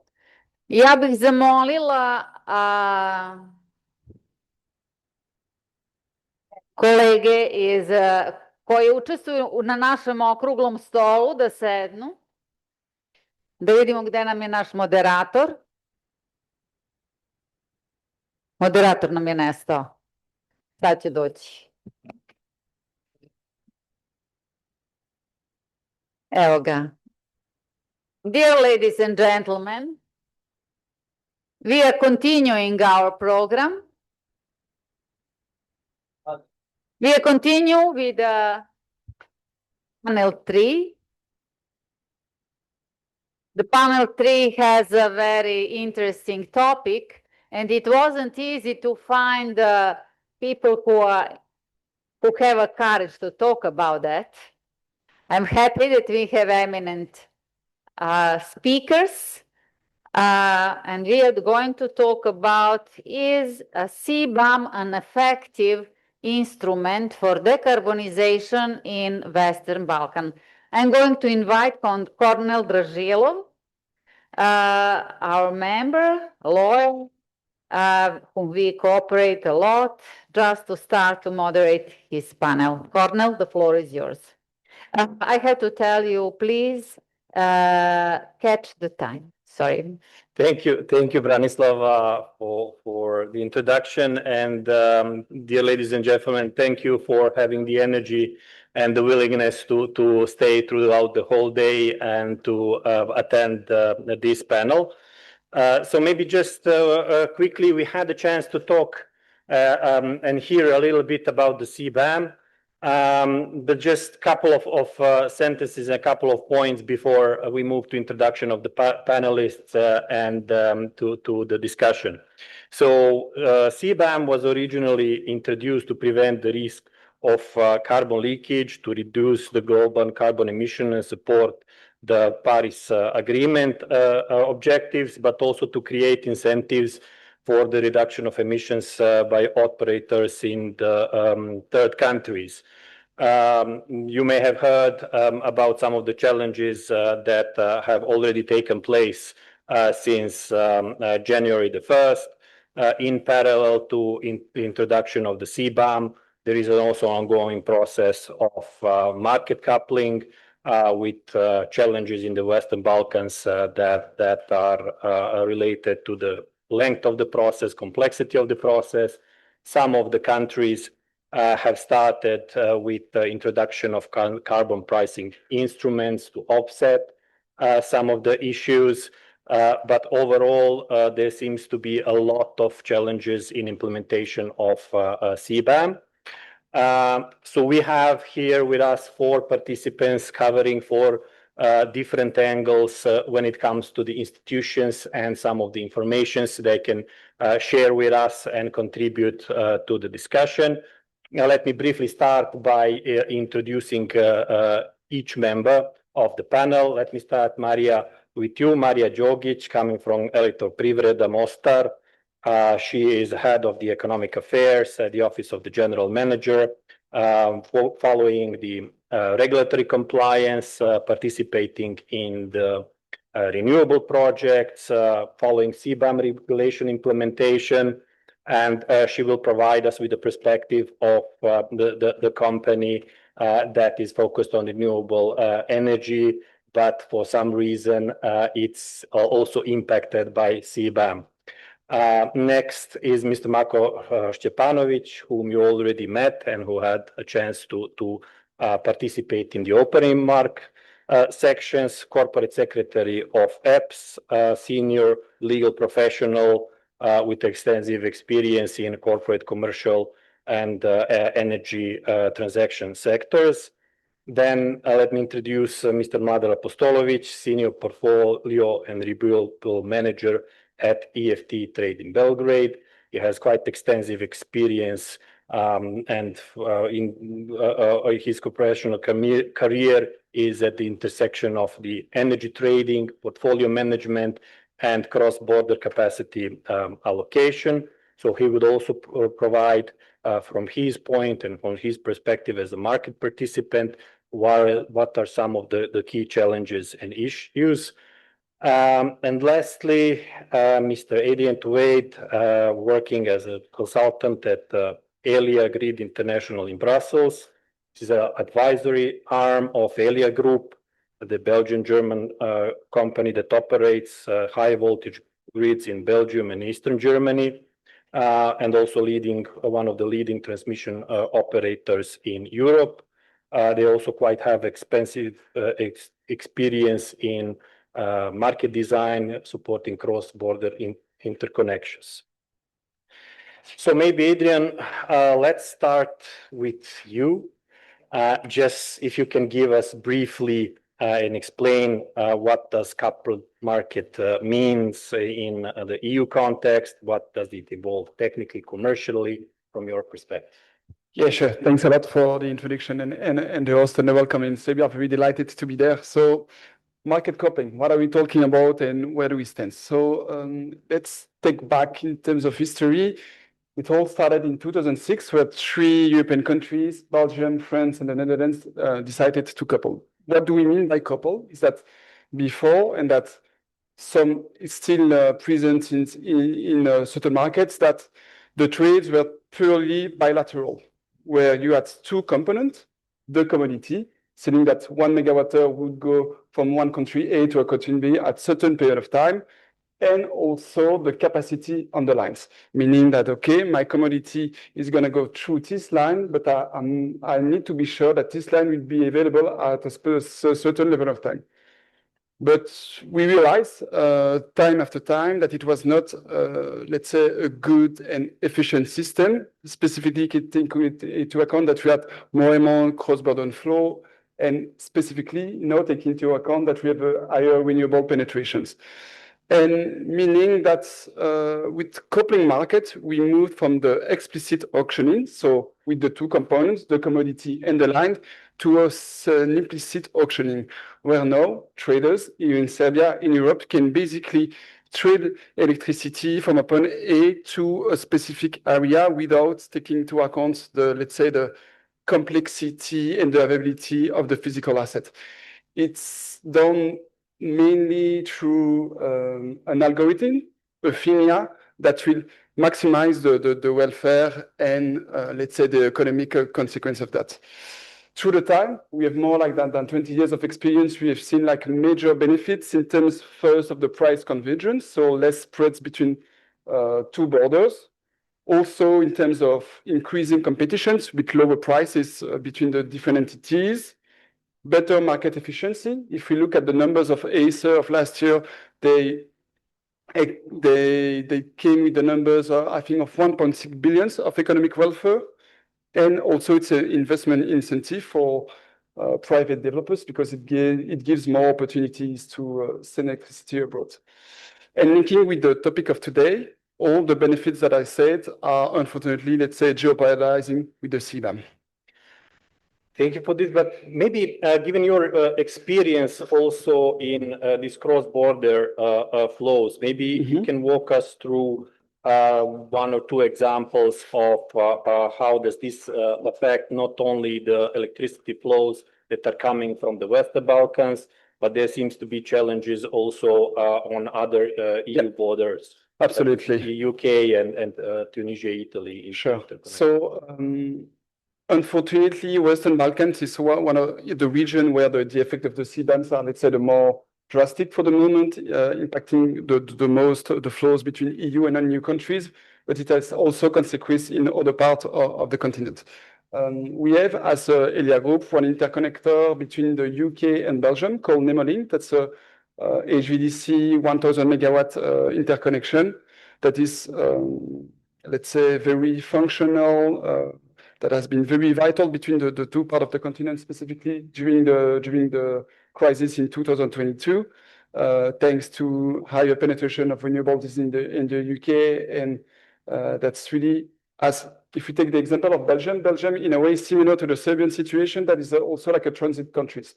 We have like huge neighbors such as France, Germany, Netherlands, and the UK, and we are a lot reliant on this interconnection. What we see in the UK, is that the CBAM, as it's stated now, has a, let's say, considerable effect on the trade between the two institutions, UK and the EU, Belgium, where it should have no effects. Because let's say if we get back to the theory from the, let's say, Eurocard from the European Commission, so one of the possibility to be exempted by the European by the CBAM is to be coupled and or to have like a similar carbon market in place. In the UK, even though they have a carbon market since the beginning, as they were part of the EU before 2016, that is follow closely the trajectory of the European price, we see that the political agreement hasn't been reached yet, and it has like huge consequences on the use of the interconnector, meaning that the UK exporter that are willing to enter the EU market has to pay fully the CBAM price. And that's, as we saw, that the spread has increased significantly, and also that the numbers of trade has reduced. Other case where we are working is on the Mediterranean side. So right now there is only one interconnector between North Africa and Europe, is the Spain-Morocco interconnector since the late 90s, but it's small interconnector. But you have also the Helmet project, which is like a project connecting Tunisia and Italy. Why Tunisia is because like it's one of the countries with the highest penetrations of, let's say, like one of the best potential for solar, and the Italian market is the market with the higher price. It has, in a way, you're probably very aware of that, taking into account like the Monita interconnection. And then it makes a lot of sense economically to connect one country with, let's say, low cost of production renewables with a country that is definitely needing for extra resources. But as it is right now, the CBAM will kill, let's say, the baby in the eggs. As exporter from Tunisia and for low electricity to Italy, we'll have to pay the full price because they don't have a carbon market and they are not close to do that. The system as it is think now in Brussels is far from the reality. We can come back to that later. And so it will basically kill the business model. And so it applies to this interconnection. There's also a forecast on the Bregi interconnection between Egypt and Italy that will face the same issues. And basically for all the new interconnection between non-EU and EU countries, it really presents a major risk. Thank you, Adrian. Maybe for the sake of time, just to summarize, so the issue is not necessarily only related to the Western Balkans, even though we here quite are starting to feel it. It also has an international EU dimension as well. So maybe to move now to Mladen and to see what is happening actually on the domestic electricity market, what has happened over 6 months, last 6 months, what are some of the most significant impacts when it comes to market dynamics, some of the trends that you have been observing in terms of prices, cross-border flows, and maybe changes to the trading patterns. Thank you for the invitation for this conference. I'm an electrical engineer, and I would try to explain in figures, not in numbers, what is going on starting from 1st of January. I would like just to add that in power system that there was an idea of Mediterranean ring. Because you mentioned Egypt, Tunisia, Morocco, all putting direct connections to Europe, but maybe 30 years ago there was idea to make a ring and to use from South Africa solar in a period when continental Europe has a deficit. Now CBAM changed the picture completely, and we have a problem not only with the new investment, but we have a problem in operation starting the 1st of January. I would like to just make connection with this market coupling. You see the left-hand side of this graph. You can see that blue and green lines are more or less the similar on the similar levels. This is the coupled markets of Serbia and Hungary. This is particularly monthly average prices on CPEX and HUPEX, although there is no market coupling in place. But the traders, when the trade was free to import and export, anticipated the flows, the prices, and the prices was more or less at the same level. But starting 1st of January, we observed that this blue line representing CPEX, or in general representing all power exchanges in Western Balkans 6, except for Bosnia and Herzegovina. I will come to this country later due to its specifics. We have much lower prices. This is good, for example, for customers, but for the power producers, for merchant privately owned, for the power utilities who is selling energy, it led to less profit and maybe to some losses. What is going on is that from 1st of January, nobody was certain what will happen with this CBAM certificates, how much it will cost, etc., etc. So I believe that this is influencing not only private companies, but also state power utilities with having seasonality in their shortages or surpluses, and inability to sell at the highest price. So just to go through this, we see that there was a huge difference between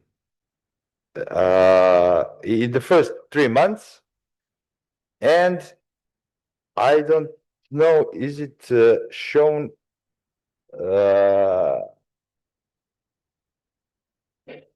This is the old presentation.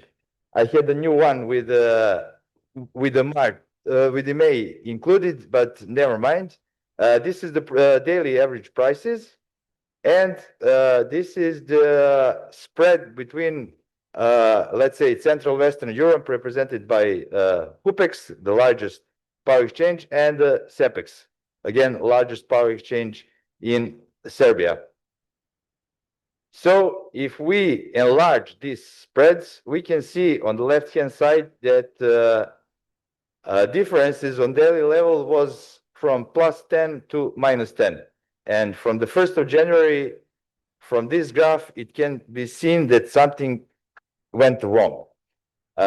This means that there was enough electricity in the Balkans, which couldn't be exported to the more expensive market and have to stay within Balkans, and prices went down on CPEX. This is a loss for both European Union countries, because they didn't import cheaper energy from Balkans, and the loss of profit for producers on the Balkans, because they couldn't sell on the more expensive market. If we look on the monthly averages, it is for the previous year more or less around 0, and for the first 4 months it was. This is partly due to very good hydrology, but we can see that prices in this region was much lower, and this is up to April.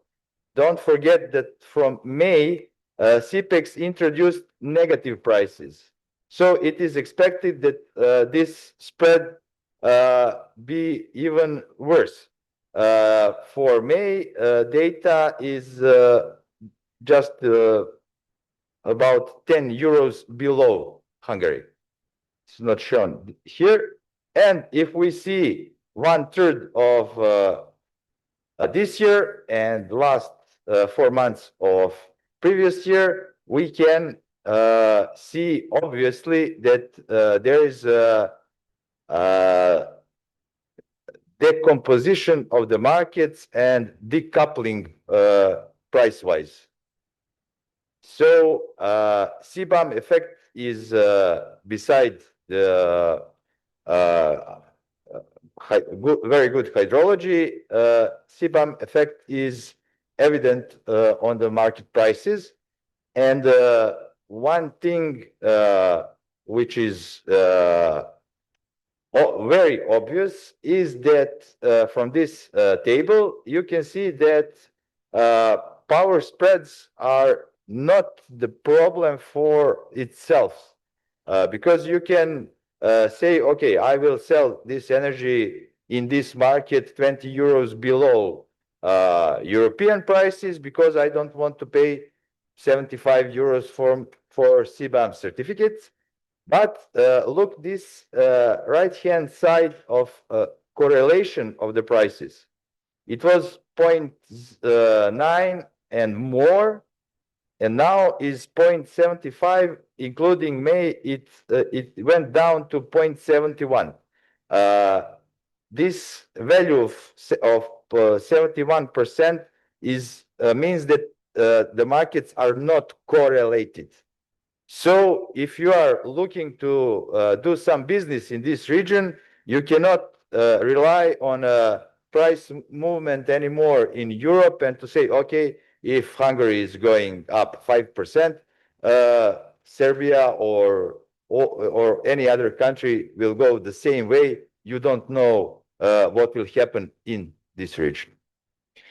Having said that, do you think that this is something that is temporary, and how this may affect the development of renewable capacities in Serbia in the next mid to 2.5 years, and also the whole country's efforts for decarbonization and higher penetration of renewables? I think that this is this effect is beside the effects of, for example, solar power plants and cannibalization, which was very obvious previous 2 years, where investors see that they cannot make a profitable investment without the batteries. So this new reality with the lower prices, I think, totally put out of question any interest in new investments until problem with the exclusion of renewables from CBAM mechanism is somehow put straight and put clearly in the regulation. Thank you, Mladen, for showing us the effect and impacts. At least this first quarter or half is not very encouraging. Maybe just to move now to what is the reaction of EPS and what has been EPS doing since January 2026, how this has been affecting the operation of the company, business performance, its relationship with the partners from EU. So maybe Marko, you can tell us a little bit more about that. Thank you, Cornel. I just want to express my sincere gratefulness to the organizer for giving me an opportunity to discuss such important topic with respected colleagues here today. Since the CBAM was introduced, let's say that our export capabilities are reduced. You know, okay, we didn't interrupt all our liaisons with partners from European Union, but it is, let's say, well known that we are facing problems regarding CBAM tax. It is because we are country affected by CBAM. It is because we have 65 to 70% of our electricity produced. Oh, sorry. Oh, sorry. Okay, sorry.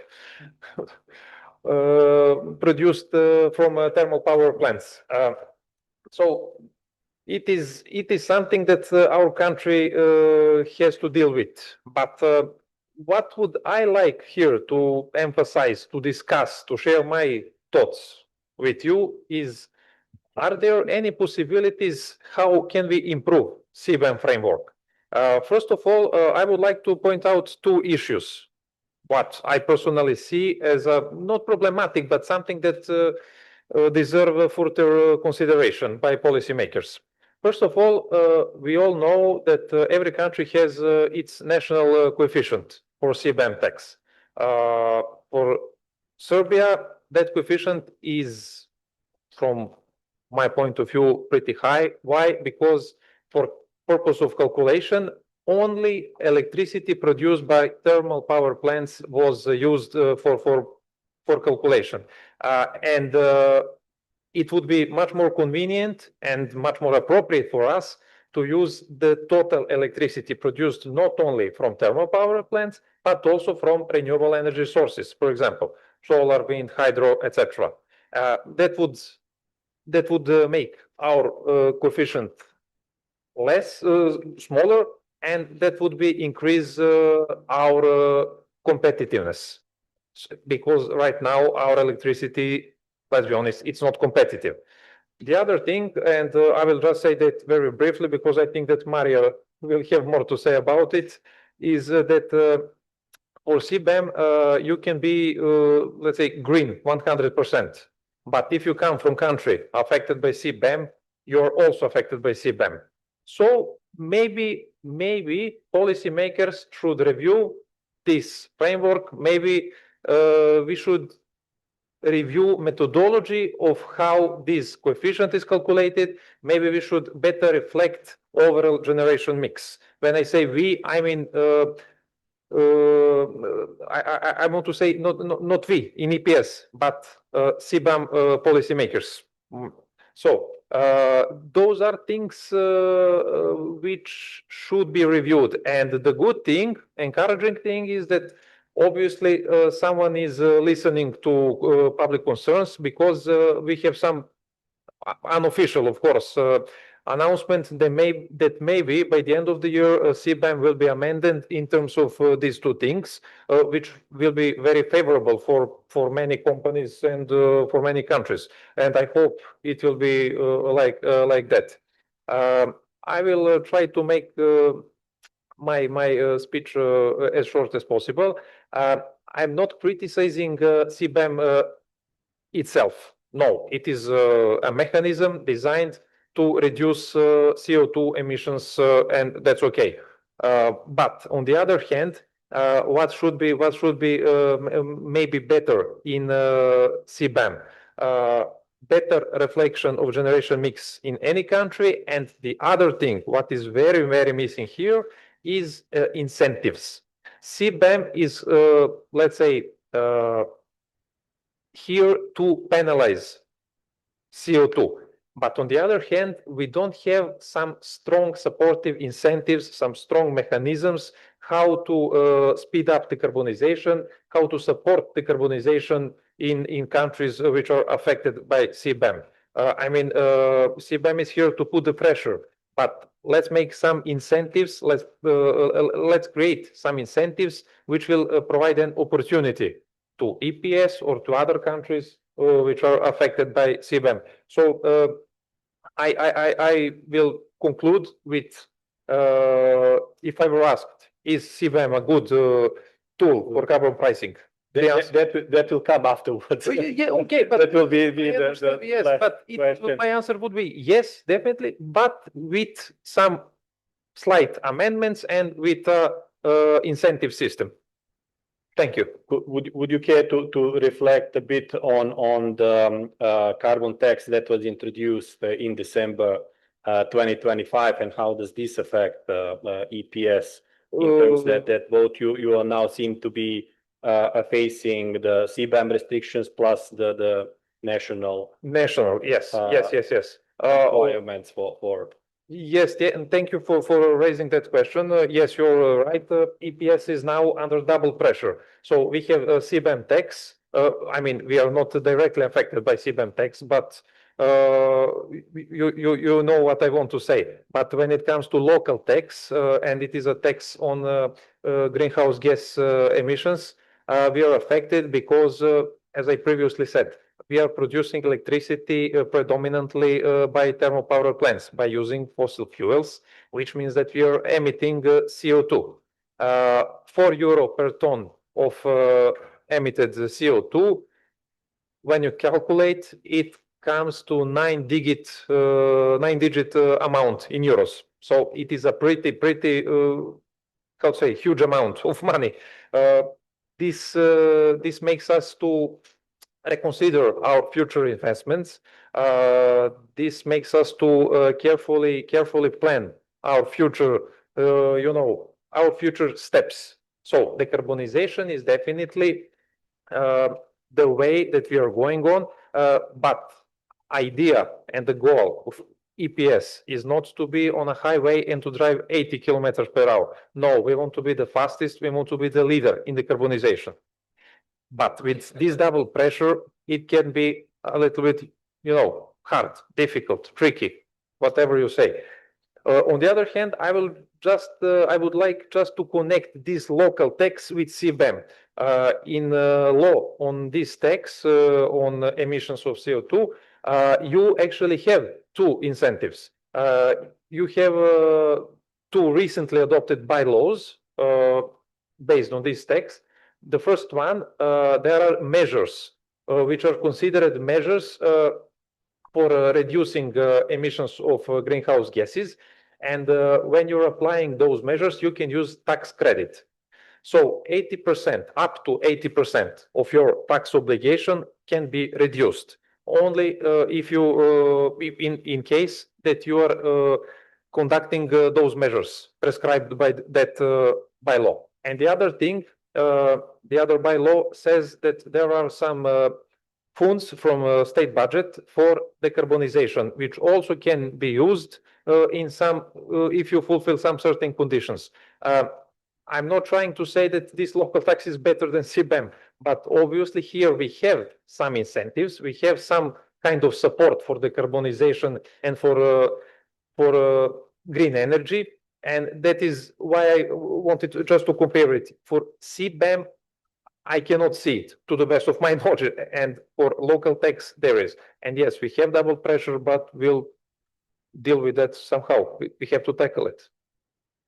Thank you, Marco. So maybe going now to Maria to explain us a little bit of how a public utility company in your position who seems to be doing the right things is again impacted, and maybe to share a little bit on the plans the company intends to take when it comes to the impacts that has been started from January. So maybe if you can start briefly by explaining the generation mix, the portfolio of the company. Thank you. And also thank you to UPES for the invitation to this event. We in Elektroprivreda Hrvatske zajednice Herceg-Bosna in Mostar are using every possible opportunity to share our point of view, to share our standpoint, and to share our story, which is very specific in the context of the CBAM regulation. Just for reference, and for all of you who don't know, Elektroprivreda Hrvatske zajednice Herceg-Bosna is a public utility which is situated in Mostar, but it operates as a distribution system operator. It's a vertically integrated organization yet. We are a distribution system operator. We are a supplier, public supplier, default supplier, and commercial supplier as well. We trade electricity, and of course, we are an electricity producer. Our production portfolio is entirely based on renewable energy sources, mainly hydropower, 872 megawatts of installed capacity. And we also are operating the first wind power plant in Bosnia and Herzegovina, wind power plant Nesihovina, with 50.6 megawatts of installed capacity. We are currently developing also a large photovoltaic power plant with 66 megawatts of installed capacity, and we're currently developing a wind power plant of 130 megawatts installed capacity. So as you know, as you can see, we have no plans for thermal power plants. We've had those plans, but we've let go of them in 2015 after realizing that the European Union is going in this green transition direction. So we decided not to pursue that project at all. So the other part of your question was related to what happened after January 1st. Yes, maybe just to tell us a little bit what happened then in commercial terms and how the company reacted. Mladen already actually proved the point with his charts, and basically it happened. Everything happened the same as it happened in Serbia. The main difference is that Bosnia and Herzegovina doesn't have a power exchange yet established, but we trade bilaterally. So the prices that we got from our traders were basically the same as, almost the same as the prices on CEPEX. Yes. Yeah, somewhat, yes. But we trade in specific products, so we managed to pull basically the same average price like on the Serbian Power Exchange. So what happens is the same. We had the decoupling of the markets. We see that the traders are offering prices which are lower. They are calculating the CBAM shadow value. So it doesn't matter whether or not the certificates are bought and surrendered in 2027. We are already having and seeing the effects of CBAM on our everyday prices, on our hourly prices, basically, of the electricity trade. This is the main structural, actually, inadequacy of the CBAM regulation. As we've already heard, the fact of the matter is that because of the very high default emission factor for Bosnia and Herzegovina, which is the largest in the WB6 countries, it roughly translates into 86 euros per megawatt hour of CBAM costs. We, as a renewable electricity producer, bear the same burden as those who use coal-fired thermal power plants for the production of electricity. That's the main structural inadequacy of CBAM, and it has to be amended in basically the most important way to recognize emissions on an individual producer level. That's the only fair way to solve this issue. As we all know, there are some proposed measures in proposed amendments to the CBAM regulation where you wouldn't use the default emission factor as it is right now, but you would use the grid emission factor, which would include renewables. I personally don't see that as a good option because we're basically subsidizing coal-fired plants through renewable power plants that way. We think that, and it is our firm opinion, that the system in which we have to use direct emissions and use real emissions for the renewable electricity producer is the only possible and the only fair way to resolve this issue. And it's the only incentive that the thermal power plants will have to diminish and to lower their own emission, or possibly to go ahead with the decommission of certain older thermal power plants. Thank you, Maria. I think that we have finished this round of questions where each of you presented some of the key aspects and challenges that your respectful institutions are facing. So maybe just to move now to a couple of questions for each panelist. I'm just going to propose them, and then if anybody wants to break the ice, please feel free. Otherwise, we'll go by round. So given that what we have heard not only on this panel but also previously, the challenges that are being faced by a number of Western Balkan countries, but also other countries that are trading with the EU In your respectful views, can CBAM be considered as an appropriate instrument for decarbonization in Western Balkans in particular? Anybody wants to go first? Okay, I can, Mario. Well, okay, as I have previously said, as itself, CBAM is a good instrument because it establishes system that is favorable in terms of reducing using of fossil fuels of CO2 emissions. But also, I'm coming back now to what I have already said. It is a good system, but only if it is followed by some incentives for decarbonization, for investment in renewable energy sources, and etc. Thank you, Marco. Mladen, would you like to go next? Maybe very quick. You don't have to elaborate unless you really want, but please. I have some thoughts about CBAM is not meant for the third countries. Third countries are collateral damage of protecting EU markets. What Marco said, yes, it penalized the third countries for not having 100% renewable portfolio, and this is impossible. There is no country except Albania with whole portfolio with renewables, and there is countries with covering all consumption with renewables, but they have some for reserve or some other purposes, have some fossil fuels power plants, old power plants or newer, that doesn't matter.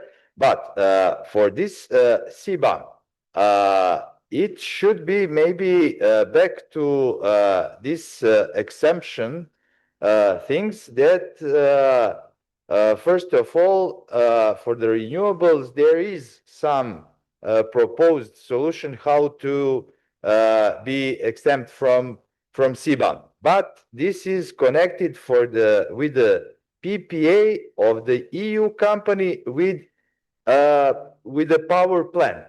So with Maria's company, it is not possible to divide into four plants, to make four different companies, and to sign.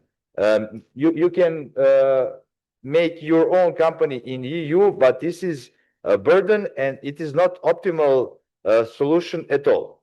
And what is another thing that we that Marco said, that we have to have some incentives here. Who will give us money from outside? Nobody. But remember that if you establish some kind of carbon pricing in your country, you should be lowered for the import in EU for this amount of money. So this is not these €4.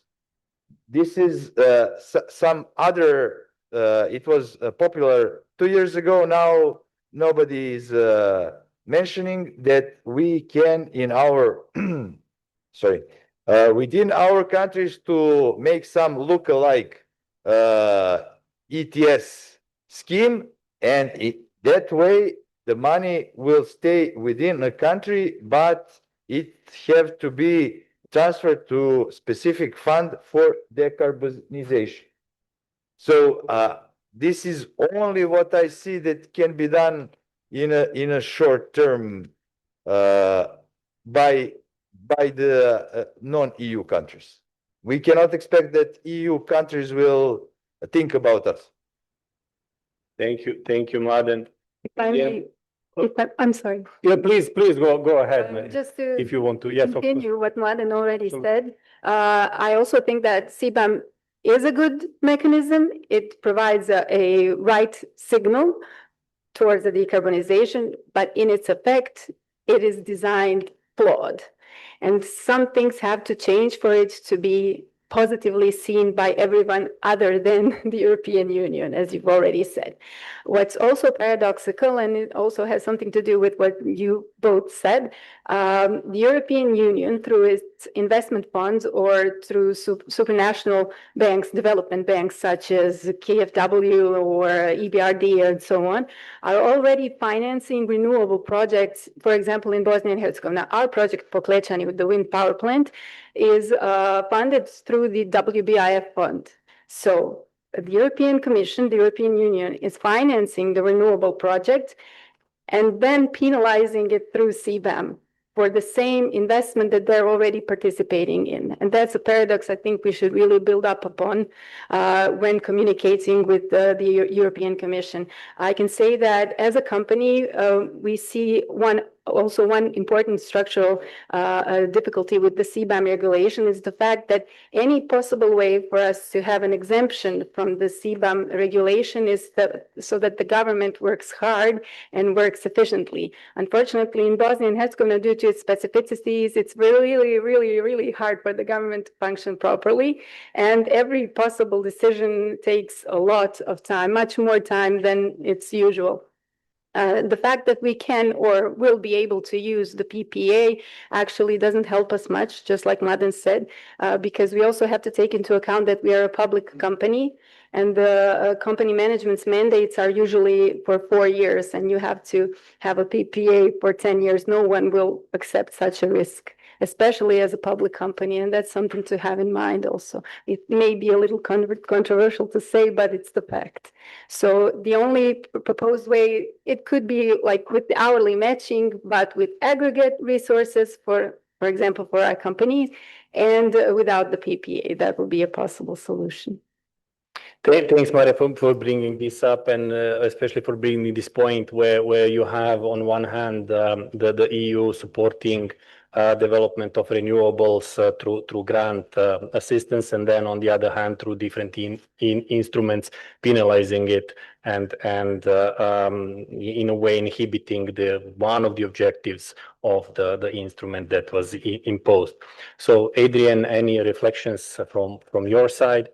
Yeah, maybe a quick word from what's happening in Brussels and what are on the minds in Brussels and why CBAM is so important is just because it's like one of the remaining symbols of the Green Deal in 2019 that years after years, months after months has been reduced in terms of ambitions. Like CBAM has been in the plans. That was a French idea at the beginning since like 2007 or something. And now it has come to fruition and with the idea that they're gonna solve all the issues with these regulations. And I think the idea was great, but the implementation has some limits. One reflection is that first and foremost, there's no proof that there is carbon leakage on electricity, where on other topics such as steel, aluminum, fertilizer is quite clear, but for electricity, not that much. And second, what I can add with like evolving in the Brussels landscape, we see that on this specific topic, the director general that is in charge of it is the DG Taxud, so the one in charge of the tax and customs, and they have the priority, let's say, in the way the system is organized. And when we are discussing with people from the DG now, they realize that, okay, the system as it's written, like it is right now, has some flaws, like the PPA proof, the congestion, the grid emission. It doesn't reflect the reality of the market and how the commodities is traded on a daily basis, but they said, okay, there's little room for improvement. Right now, it's in the parliamentary discussions. They should come to a final result around September, October. Most probably, and I think that would be my point as Serbian to go to see what the Italians think about it, Hungarian think about it, to see, okay, concretely, this has major impact on our energy sovereignty. I think that's a word that has a lot of impacts nowadays, and to try to advocate at that level. Also, last reflection is that now, as European, we are importing a lot of LNG from the US that is not penalized, where you import from the Balkans in the EU market is fully penalized. So Thanks for the thoughts and for bringing some of these topics to the panel. So maybe just to thank you for dear panelists for your thoughts, for your open suggestions, for some of the insights, and for participating in this panel.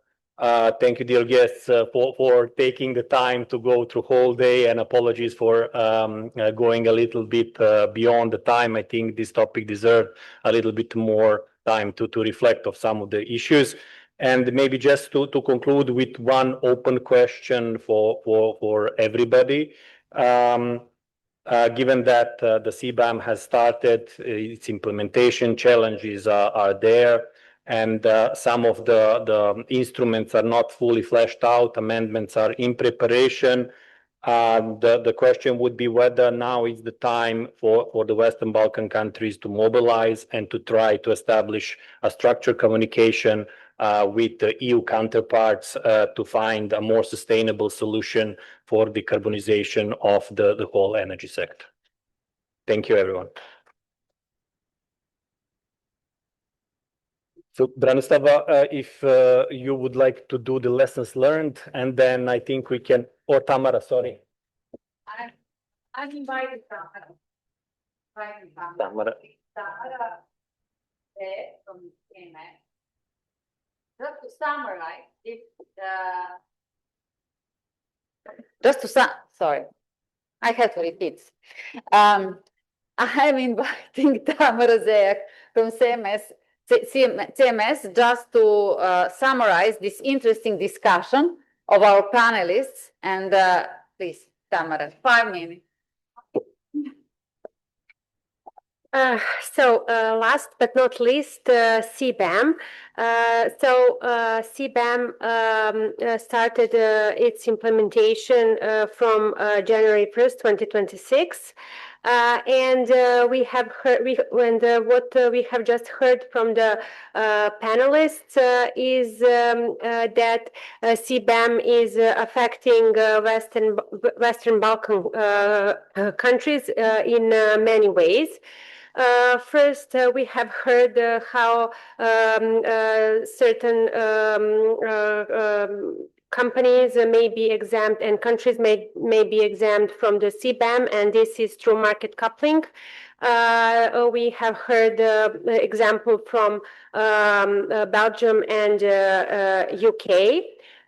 Then what is interesting that we have heard is that what happened with the electricity prices in Serbia after the 1st of January 2026. And this is that the prices went down because of implementation of CBAM regulations. And this was not previously the case. I mean, generally Serbia and CPEX and HUPEX had similar prices, but since 1st of January, the Serbian prices went lower. And how public utility companies, how they're fighting against CBAM regulation, and how CBAM regulation affecting the public utility companies and in Serbia and Bosnia. This is these two public utility companies have like a different energy mix. In Serbia, we have predominantly production from fossil fuels, and in Bosnia and Herzegovina, we heard that 100% is from renewables, and both countries are subject to similar coefficiency, even though the country's mix is slightly different. And plus, we have in Serbia is also facing, let's say, double taxation, because we have also local legislation governing carbon tax in place. And what could be solution to the what can minimize the effect of CBAM. As we heard, this is market coupling, interconnection, construction of the interconnections, and also maybe some changes to the CBAM regulation in terms of considering different country mix, and also not penalizing countries producing dominantly from electricity from renewables. This is all. Thank you.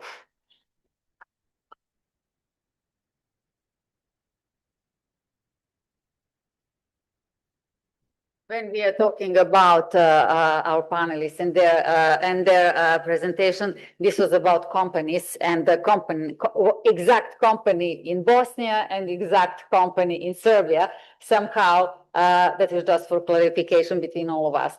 Thank you all. Thank you for staying whole long day. I think that you heard the interesting discussion, interesting and listen interesting panelists. This is for today. See you tomorrow morning at 9. We will continue with the different topics, and now we are going in a hurry into Museum Nikola Tesla. Who is interesting, we are going together, and after that we are going to meet in the Aeroclub. Okay, thank you all, and see you as you wish, but at least tomorrow morning. Thank you. Okay.